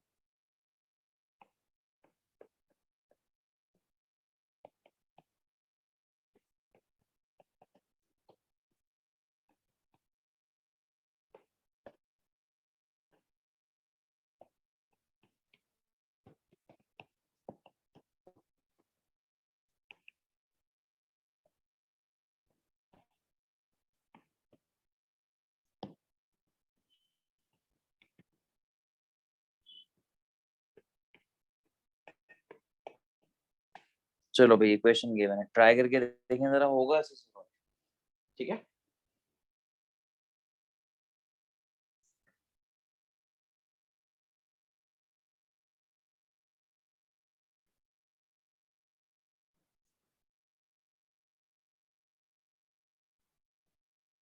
मैं जरा ना इनको आंसर ही भेज दूँ, जरा 2 मिनट चाहिए सर।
हाँ भाई ट्राई किया।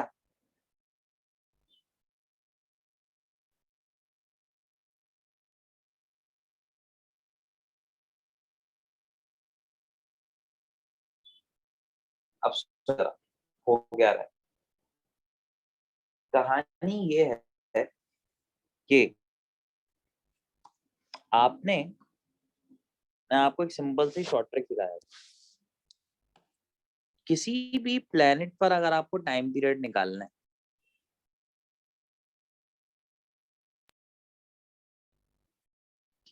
तो का टाइम पीरियड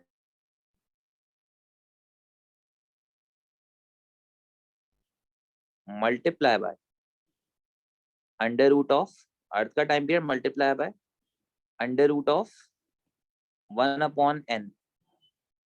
अब ये n कहाँ से आएगा? तो ये जो ग्रेविटी है ना, जिस भी प्लेनेट की gravity in terms of gravity of earth given होगी, उसके मल्टीप्लाई में जो नंबर लगा होगा n, वो n की वैल्यू है। जैसे यहाँ पे n की वैल्यू क्या है? 6।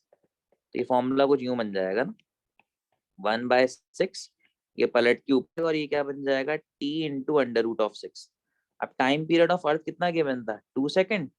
तो नए प्लान मून का जो टाइम पीरियड है, लेट्स सपोज उसको टी डैश से बेहतर है मैं टीएम कह दूं, ये बराबर आएगा 2/√6।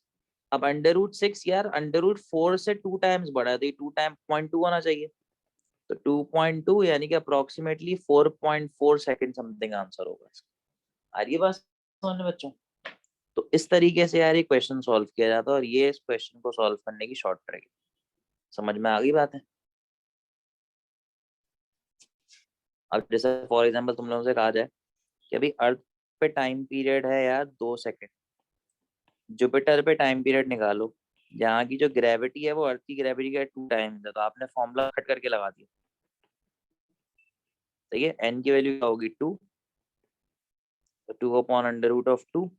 अब अंडर रूट 2 1.4 होता है, पॉइंट आगे गया, ऊपर 0 आ गया, तो 20/14 यानी कि 10/7।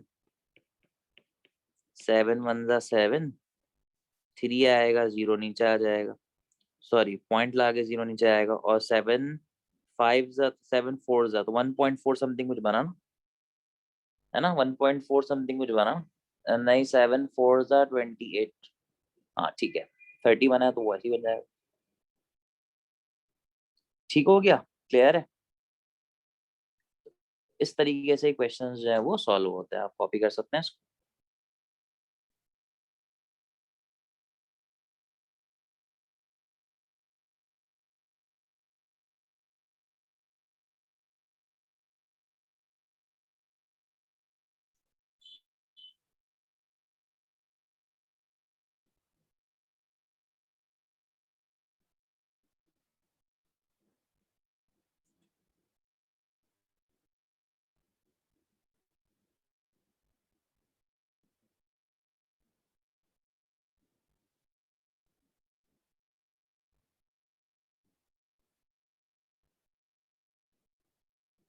ठीक है बच्चे, क्लियर?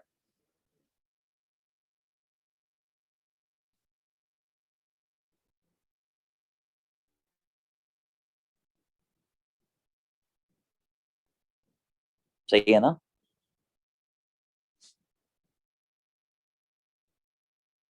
चलो भाई आगे चलें। तो बच्चों, ये जो टॉपिक था, इस टॉपिक को कहा जाता है आपका पूरा एसएचएम। समझ रहे हैं? तो यहाँ पे आके एसएचएम की जो कहानी है वो हो गई खत्म। अब मैं आप लोगों को जो टॉपिक स्टार्ट कराने जा रहा हूँ वो है साउंड। आज मैं साउंड तक पूरा करा दूंगा आप लोगों को, और फिर मैं क्लास जो है वो खत्म करूंगा। जो हमारी फिर अगली क्लास होगी बीच में, मैं किसी दिन संडे को या मंडे को किसी दिन एक्स्ट्रा क्लास डालूंगा आप लोगों की, और उसमें मैं फिर आप लोगों को वेव्स कराऊंगा, और फिर एटॉमिक स्पेक्ट्रा की या तो मैं कोई क्लास ले लूंगा या मैं उसकी रिकॉर्डिंग अपलोड कर दूंगा। ठीक है ना? तो वो भी तुम लोग देख लोगे, तो इंशाल्लाह पे तुम लोगों का जितना भी फिजिक्स का रह गया है वो आराम से जो है वो कवर हो जाएगा। समझ रहे हो बातों को मेरी? तुम लोगों का नस का एग्जाम कब है? नस का एग्जाम कब है भाई? 12 अगस्त को है ना? सही है, ठीक है। तो 10, 10 12 10, सबसे कम पहले किसका है? सबसे पहले वाले 10 है। यानी कि आप लोगों के पास बस अगला ही वीक है, और अगले वीक कहाँ, ये तो अगला वीक है ना हमारे पास, बस सही है, ठीक है, परेशान होने वाली कोई बात नहीं है। चल आ जाए, अब हम स्टार्ट कर रहे हैं साउंड वेव, हम इंशाल्लाह लास्ट वाली क्लास में करते हैं। साउंड, साउंड भी यार एक तरह की वेव ही है, और ये एक तरह की मैकेनिकल वेव। मैकेनिकल वेव से मुराद it requires a medium to travel, इसको मीडियम की जरूरत पड़ती है ट्रैवल करने के लिए। और ये कौन सी वेव है बच्चों? It's a longitudinal wave. Longitudinal wave समझते हैं? जैसे आपके पास ये स्पीकर लगा हुआ है, इसमें से साउंड निकल रहा है, तो ये एयर के मॉलिक्यूल्स को करीब करता है, दूर करता है, करीब करता है, दूर करता है, करीब करता है, दूर करता है, ठीक है। तो यहाँ पे होती है compression rarefaction, compression rarefaction, compression rarefaction. Molecules करीब आते हैं, दूर जाते हैं, करीब आते हैं, दूर जाते हैं। तो अगर आप देखें तो वाइब्रेशन एक्स एक्सिस पे ट्रेवल कर रही है, और जो वाइब्रेशन है वो भी एक्स एक्सिस पे ट्रेवल कर रही है। इसका मतलब जो वाइब्रेशन है वो पैरेलल है वेलोसिटी के। तो ऐसी वेव को ही तो क्या कहते थे? लॉन्गिट्यूडनल वेव कहते थे ना। और ट्रांसवर्स वेव इसके अपोजिट थी। खैर, तो अभी हम साउंड पे स्टिक करते हैं, तो हम इसको इसके लिहाज से पढ़ सकते हैं, ऐसा ही। साउंड बेसिकली क्या होता है? It is the sensation, it is the auditory sensation, it is the auditory sensation produced by human ear। इंसानी कान की सुनने की सलाहियत बेसिकली क्या कहलाती है जी? आपके पास वो कहलाती है, आपके पास आपका साउंड। अब मिसाल, हाँ भाई, अगर मैं मिसाल के तौर पे यहाँ पर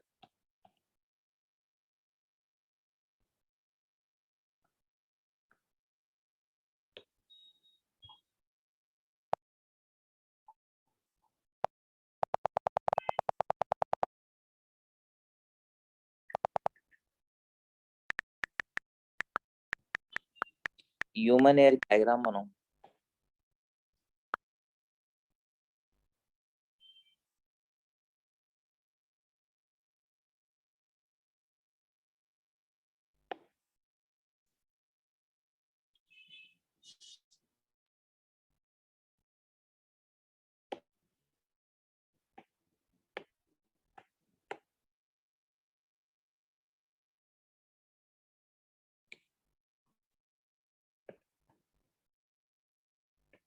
अच्छा भाई, ये आपका ह्यूमन एयर आ गया, और ये जो है वो स्पीकर आ गया।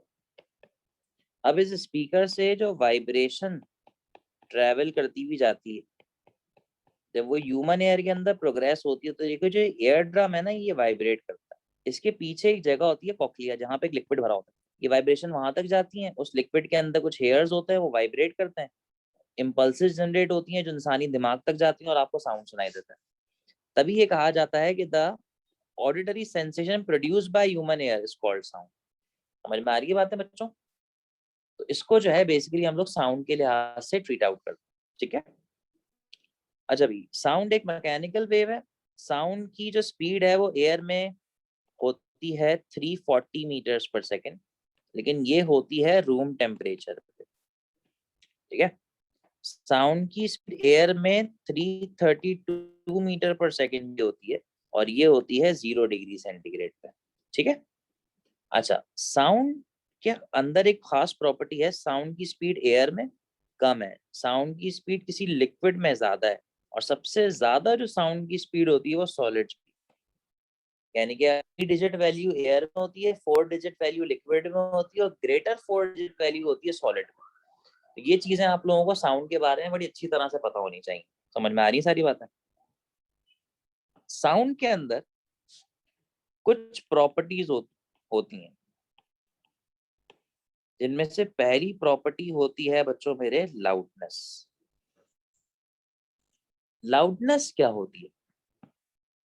अगर आपकी आवाज को एक नंबर दे दिया जाए, तो वो नंबर जितना बड़ा होगा आपकी आवाज की गूंज उतनी ज्यादा होगी, और वो नंबर जितना छोटा होगा, पूंछ उतनी कम होगी। अब सवाल ये उठता है कि भाई वो नंबर है क्या? वो नंबर लाउडनेस है। So the magnitude of auditory the magnitude of auditory sensation of sound, इसे कहते हैं लाउडनेस। अभी लाउडनेस क्या होती है जी, मैं आपको समझाता हूँ। होता क्या है, लाउडनेस जो है ना वो डिपेंड करती है किस पे? इंटेंसिटी पे। और इंटेंसिटी डिपेंड करती है एम्पलीट्यूड के स्क्वायर पे। ये पढ़ा है ना सबने अपने ए लेवल्स में। अब सबसे पहले तो समझो यार, ये इंटेंसिटी क्या होती है। इंटेंसिटी होती है power emitted per unit area. यहाँ पे तुम सपोज करो एक स्पीकर लगा हुआ है, उस स्पीकर में से कुछ ये एरिया है स्पीकर का, उसमें से आवाज निकल रही है। तो इस एरिया में से कितनी एनर्जी जो है वो एमिट आउट हो रही है पर सेकंड, यानी कि एनर्जी पर यूनिट टाइम पर सेकंड, इसको आप बेसिकली क्या कहते हैं? इंटेंसिटी कहते हैं। और एनर्जी अपॉन टाइम तो पावर होती है, वो तो आपने देख ही लिया यहाँ पे। अब ये जो एनर्जी होती है ना, ये काइनेटिक एनर्जी होती है। तो अगर मैं यहाँ पे लिखूं तो मैं यहाँ पे हाफ एम वी स्क्वायर लिख सकता हूँ ना, m v square upon 2 AT। अभी जो v है इसकी जगह पे मैंने आर स्क्वायर रख दिया, तो ये बन जाएगा intensity is equals to r square m omega square upon 2 AT। आ रही है बात समझ में क्या कहना चाह रहा हूँ? अच्छा, आर जो है वो असल में एम्पलीट्यूड के बराबर होता है। तो इंटेंसिटी बराबर हो जाती है एम्पलीट्यूड का square into m omega square. अब ये जो ए है ना, ये ऊपर वाला ए एम्पलीट्यूड है, नीचे वाला ए जो है वो एरिया है। तो उसको मैं स्मॉल ए लिख देता हूँ, वहां कोई कैंसिल ना कर दे इसको। और ये बन जाता है आपका फॉर्मूला। तो आप देख सकते हैं इंटेंसिटी का एम्पलीट्यूड से डायरेक्ट रिलेशन यहाँ पे इस तरह से बताया जाता है आपको लेवल्स में। तो होता बेसिकली क्या है, जब स्पीकर में से आवाज निकलती है तो ये आपका ह्यूमन एयर है, इसमें सारी आवाज नहीं जाती, इसमें छोटा सा एक चंक जाता है। तो उस टोटल वैल्यू का जो छोटा सा हिस्सा आपको रिसीव हुआ, वो कितना ज्यादा लाउड था या कितना ज्यादा कम था, अगर उसको हम एक नंबर दे दें, उसका एक स्टैंडर्ड बना दें, तो इसे बेसिकली क्या कहा जाता है बच्चों? लाउडनेस कहा जाता है। और मेरी सारी बात है, तो इंटेंसिटी में से जो छोटी सी परसेंटेज इंसान के कान में जाती है, वो कितनी बड़ी आवाज प्रोड्यूस करती है, कितनी छोटी आवाज प्रोड्यूस करती है, this is what we call the loudness. और वो डायरेक्टली प्रोपोर्शनल होती है इंटेंसिटी के, और डायरेक्टली प्रोपोर्शनल होती है एम्पलीट्यूड के। समझ रहे हैं मेरी बात को, क्या कहना चाह रहा हूँ? ठीक है ना? अच्छा, अब ये जो रिलेशन है ना, इसके ऊपर एक लॉ भी है जिसको हम लोग कहते हैं वेबर फेस्नर लॉ। उन्होंने ये कहा कि जो लाउडनेस ऑफ साउंड है वो डायरेक्टली प्रोपोर्शनल है लोगैरिथम ऑफ इंटेंसिटी। अब वो लोगैरिथम ऑफ इंटेंसिटी उन्होंने इस तरीके से निकाला, जैसे उनको ये पता था कि यार ये आवाज, पूरी आवाज कान के अंदर नहीं जाती, उसका एक छोटा सा चंक जाता है। तो लोगैरिथम का काम क्या होता है, अगर तुम log 10 निकालो तो 1 आता है, log 100 निकालो तो 2 आता है, log 4500 निकालो तो एक छोटी सी वैल्यू आती है। तो उसका मतलब लोगैरिथम का काम ये कि वो बड़े नंबर को एक छोटे से फॉर्मेट में कन्वर्ट कर देता है। तो इंटेंसिटी एक बहुत बड़ी वैल्यू है, उसमें से उठ के जो छोटा सा हिस्सा हमारे कान में जा रहा है वो आपके पास लाउडनेस है। समझ रहे हैं मेरी बातों को, मैं क्या कहना चाह रहा हूँ आप लोगों से? देखें, नीचे जो है वो एरिया है, ऊपर जो है वो एम्पलीट्यूड है, तभी देखें मैंने इस एरिया को शॉर्ट फॉर्म में लिख दिया है। तो ये जो है वो एरिया है, और ऊपर वाला जो कैपिटल ए है बच्चे मेरे, वो एम्पलीट्यूड है। ठीक है? तो ये होती है बच्चों मेरे लाउडनेस। समझ रहे हैं?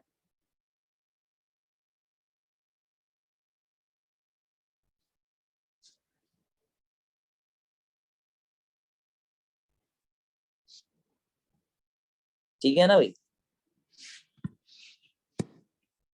नेक्स्ट चीज जो है उसे हम कहते हैं पिच। पिच क्या होती है? The ability of sound by which we can distinguish between sounds of different frequencies।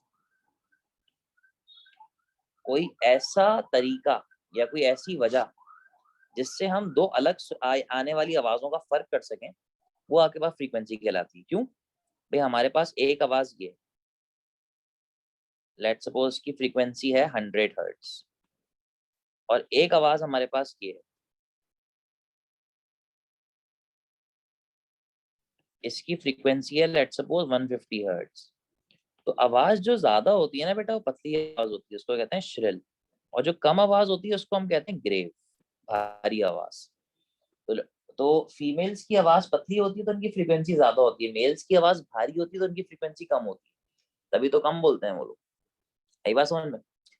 तो ये जो फर्क होता है ना, इससे, ये जो फर्क बेसिकली है, इसे बेसिकली क्या कहा जाता है जी? पिच कहा जाता है। ठीक है? यहां तक तो ये फटाफट समझ में आता है। कंफ्यूजन अब शुरू होती है जब आपके सामने एक और चीज आती है जिसका नाम होता है क्वालिटी। और क्वालिटी को एक और नाम से भी जाना जाता है, उसको हम लोग कहते हैं टिम्बर।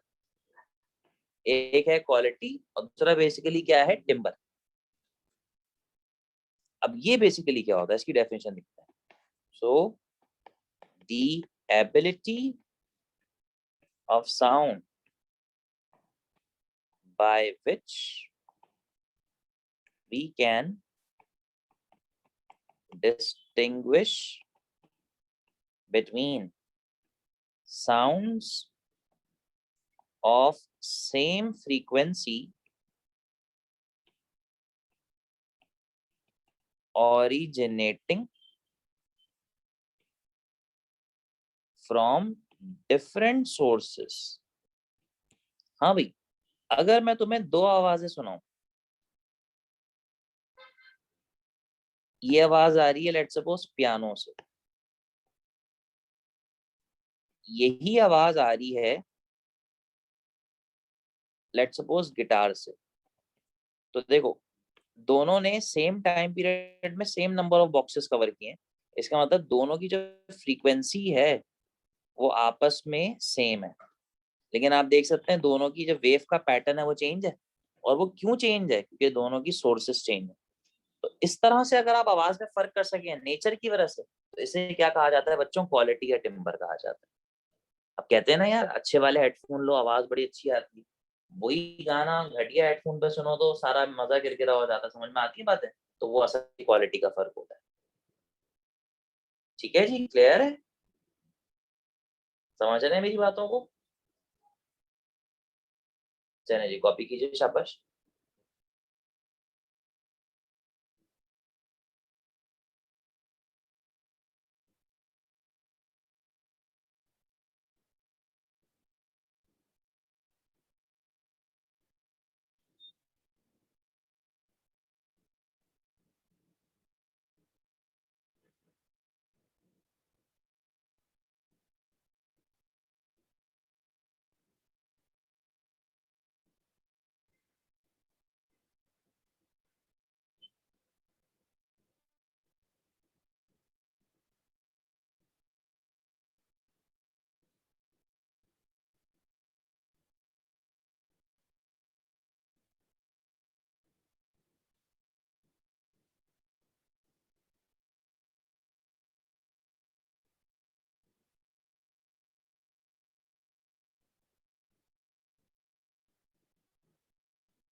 तो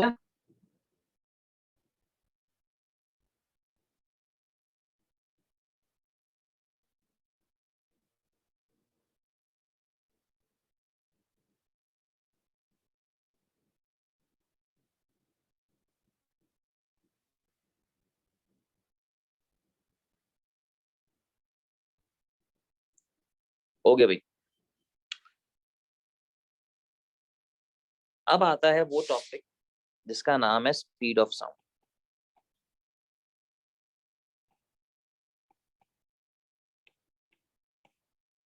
अब स्पीड ऑफ साउंड में डेरिवेशन पे हम इंटरेस्टेड नहीं है, डेरिवेशन एमकेट वगैरह में आती है तो उस पर बात करते हैं, इंजीनियरिंग में तो ये लोग नहीं पूछते। स्पीड ऑफ साउंड दो लोगों ने बड़ा काम किया इस पे। पहले थे न्यूटन, जिसको हम कहते हैं न्यूटन फॉर्मूला, ये कभी भी जान नहीं छोड़ते बच्चों की फिजिक्स में। इन्होंने ये कहा कि यार ये जो लॉन्गिट्यूडनल वेव है ना, जब ये किसी जगह से ट्रैवल करती है तो ये इतना अच्छी तरह से ट्रैवल करती है कि इसका टेम्परेचर जो है वो कांस्टेंट रहता है। आप लोगों ने हीट पढ़ लिया होगा, तो इन्होंने एक ऐसी प्रोसेस अज्यूम करके फॉर्मूला ड्राइव करने का चाहा जो कि टेम्परेचर कांस्टेंट प्रोसेस पे काम करता है, वो होता है आइसोथर्मल प्रोसेस। ठीक है। और इन्होंने एक फॉर्मूला निकलवाया जो था कि मीडियम की इलास्टिसिटी को मीडियम की डेंसिटी से डिवाइड कर दो तो आपको स्पीड ऑफ साउंड बड़ी आसानी से मिल जाएगी। अच्छा, इसको सॉल्व करके speed of sound room temperature पे निकाली तो 280 आती। अब आपने ओ लेवल्स में एक्सपेरिमेंट पढ़ा ना, बैरल गन का, के दो बैरल गन्स होती थी, एक बंदा एक तरफ से फायर करता था, दूसरा बंदा जब उसको आवाज सुनाई देती थी तो स्टॉप वॉच बंद कर दिया करता था। वो एक्सपेरिमेंट करके जब स्पीड ऑफ साउंड निकालते तो असल वैल्यू आती 340। तो पता चला कि न्यूटन ने ये जो प्रोसेस थी गलत अज्यूम की थी, क्योंकि जब किसी गैस को कंप्रेस करते हैं तो उसका टेम्परेचर बहुत थोड़ा सा लेकिन बढ़ता जरूर है, और एक्सपेंड करने पे कम होता है, कंप्रेस करने पे बढ़ता है, एक्सपेंड करने पे कम होता है। आ रही है बात समझ में क्या कहना चाह रहा हूँ? तो ये प्रोसेस गलत थी और इस फॉर्मूले के अंदर था एरर, जो कि कितना था 16%। ये पूछते हैं वही नस्ट वगैरह में। अब इस गलती को सही किसने किया? इस गलती को सही किया है लैपलास ने। इसको हम कहते हैं लैपलास करेक्शन। लैपलास ने ये कहा भाई कि जब इतना रैप कंप्रेशन और एक्सपेंशन होता है ना, तो टेम्परेचर में चेंज आ सकता है, लेकिन एक चीज जो है नहीं चेंज होती, जो कि है हीट। क्योंकि देखें, हीट को फ्लो करने के लिए कुछ टाइम लगता है, और रैपिड कंप्रेशन एक्सपेंशन में ठंडा गरम चलता रहेगा, हीट फ्लो नहीं करेगी। उन्होंने इस फॉर्मूले को थोड़ा सा सॉल्व करके एक नया फॉर्मूला दिया जो कि था gamma P upon rho. Derivation में खा गया, ये है formula gamma P upon rho. Gamma जो होता है इसकी वैल्यू 1.4 होती है अमूमन एयर के लिए। पी जो है वो प्रेशर है, जो कि होता है 1.01 एक्सपोनेंशियल 5 न्यूटन पर मीटर स्क्वायर। ये चेंज भी हो सकता है। और डी जो है वो डॉ जो है बच्चों मेरे, वो डेंसिटी है। तो अगर तुम इसको सॉल्व करो एयर के लिए तो तुम्हें रूम टेम्परेचर पे ये वैल्यू जो है वो मिल जाएगी। ठीक है ना? अब इस फॉर्मूले को थोड़ा सा और ड्राइव किया गया इन टर्म्स ऑफ टेम्परेचर में लिखने के लिए। तो अगर इस फॉर्मूले को मैं थोड़ा सा और सॉल्व करूँ तो ये फॉर्मूला फिर इस फॉर्म में कन्वर्ट हो जाता है। गामा जो होता है, आपने हीट में पढ़ा है ना, सीपी अपॉन सीवी, वही वाला है, स्पेसिफिक हीट रेशो, याद है कि कांस्टेंट प्रेशर पे कितनी हीट चाहिए होती है as compare to constant volume, वही वाला।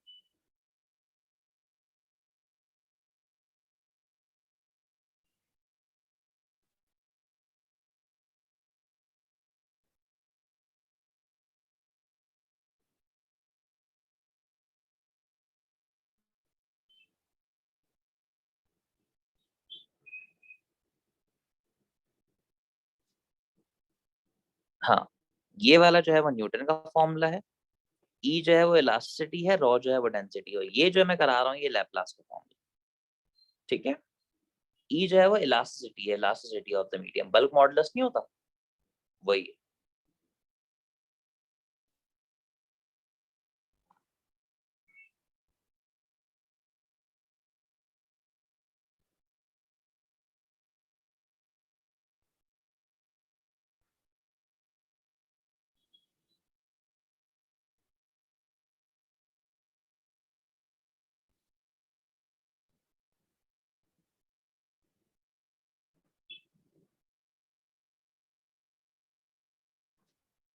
ठीक है।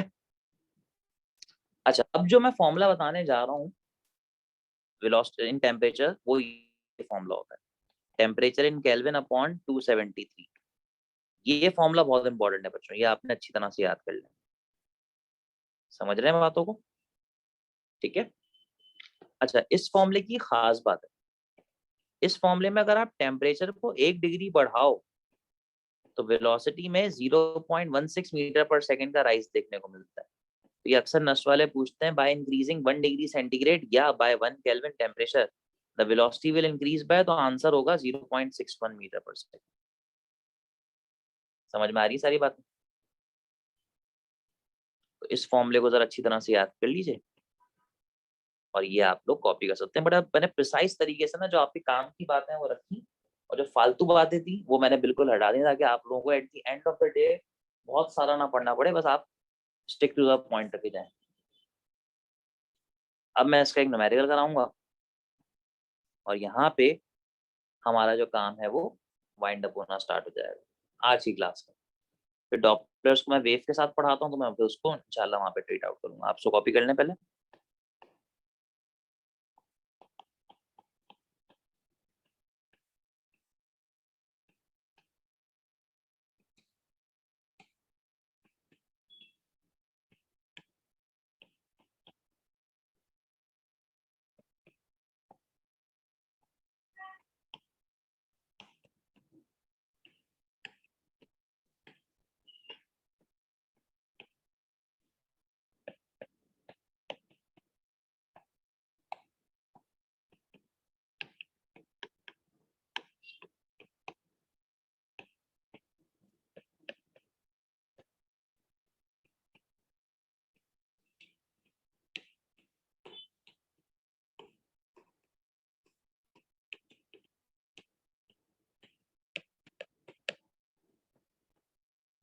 चलो भाई सवालों को भी करो। Sir after this class we don't need to read the book from, नहीं कुछ भी नहीं, बस आपने लेक्चर गो थ्रू करना है और बुक पढ़ने की कोई भी जरूरत नहीं।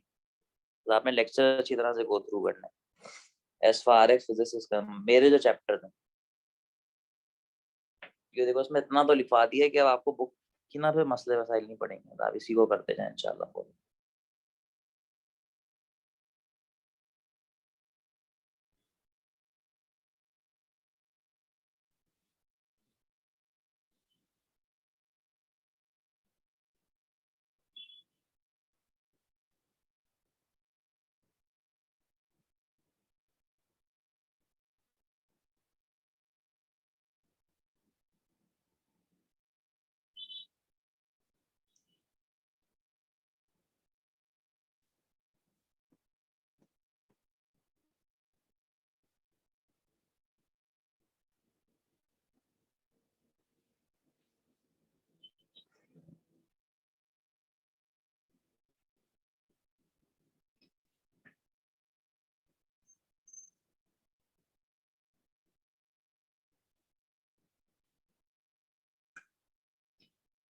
चलो भी जरा नीचे वाला क्वेश्चन ट्राई करो, शाबाश। नीचे वाला जो क्वेश्चन है जरा वो ट्राई कीजिए।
अच्छा, ये मैंने रिकॉर्डिंग शेयर कर दी है इलेक्ट्रॉनिक्स, उसका लिंक मैंने आपके ना ग्रुप पे शेयर कर दिया न्यूजी कैट पे, ठीक है।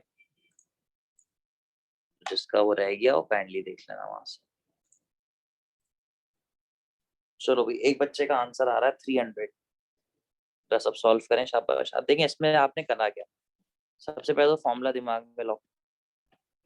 अब फॉर्मूले में तुमने ये देखना है कि यार एक चीज काम की है, बाकी सब बेकार है। ये और ये काम का है, ये दोनों बेकार है, तो आपने इन दोनों को इक्वेट कर लिया।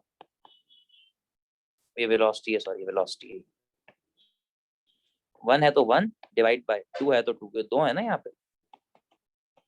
अच्छा भाई, जब वेलोसिटी v थी तो टेम्परेचर t था। जब वेलोसिटी √3 v हुई तो टेम्परेचर में 600 का राइज आया। स्क्वायरिंग कर लें दोनों तरफ तो ये बन जाएगा v/3v इज इक्वल टू ये बन जाएगा t/t+600। v से v कैंसिल, इसको उधर फेंकें, इसको उधर फेंकें, तो t+600 is equal to 3t। उधर ले जाए माइनस कर दें तो ये बन जाएगा 2t। कैंसिल कर दें तो ये बन जाएगा 300 केल्विन। -273 अगर पूछा जाए तो ये बन जाएगा 27 डिग्री सेंटीग्रेड। समझ में आया। इस तरीके से बच्चों ये जो क्वेश्चन है वो सॉल्व किया जाता है। पक्की बात है। बाकी जो वर्कशीट में मैंने क्वेश्चन दिए हैं वो तो आपने करने ही करने, ताकि आप लोगों के पास पेपर वास्ट पेपर सबकी जो तैयारी है बड़े अच्छे तरीके से हो सके। समझ रहे ना बातों को।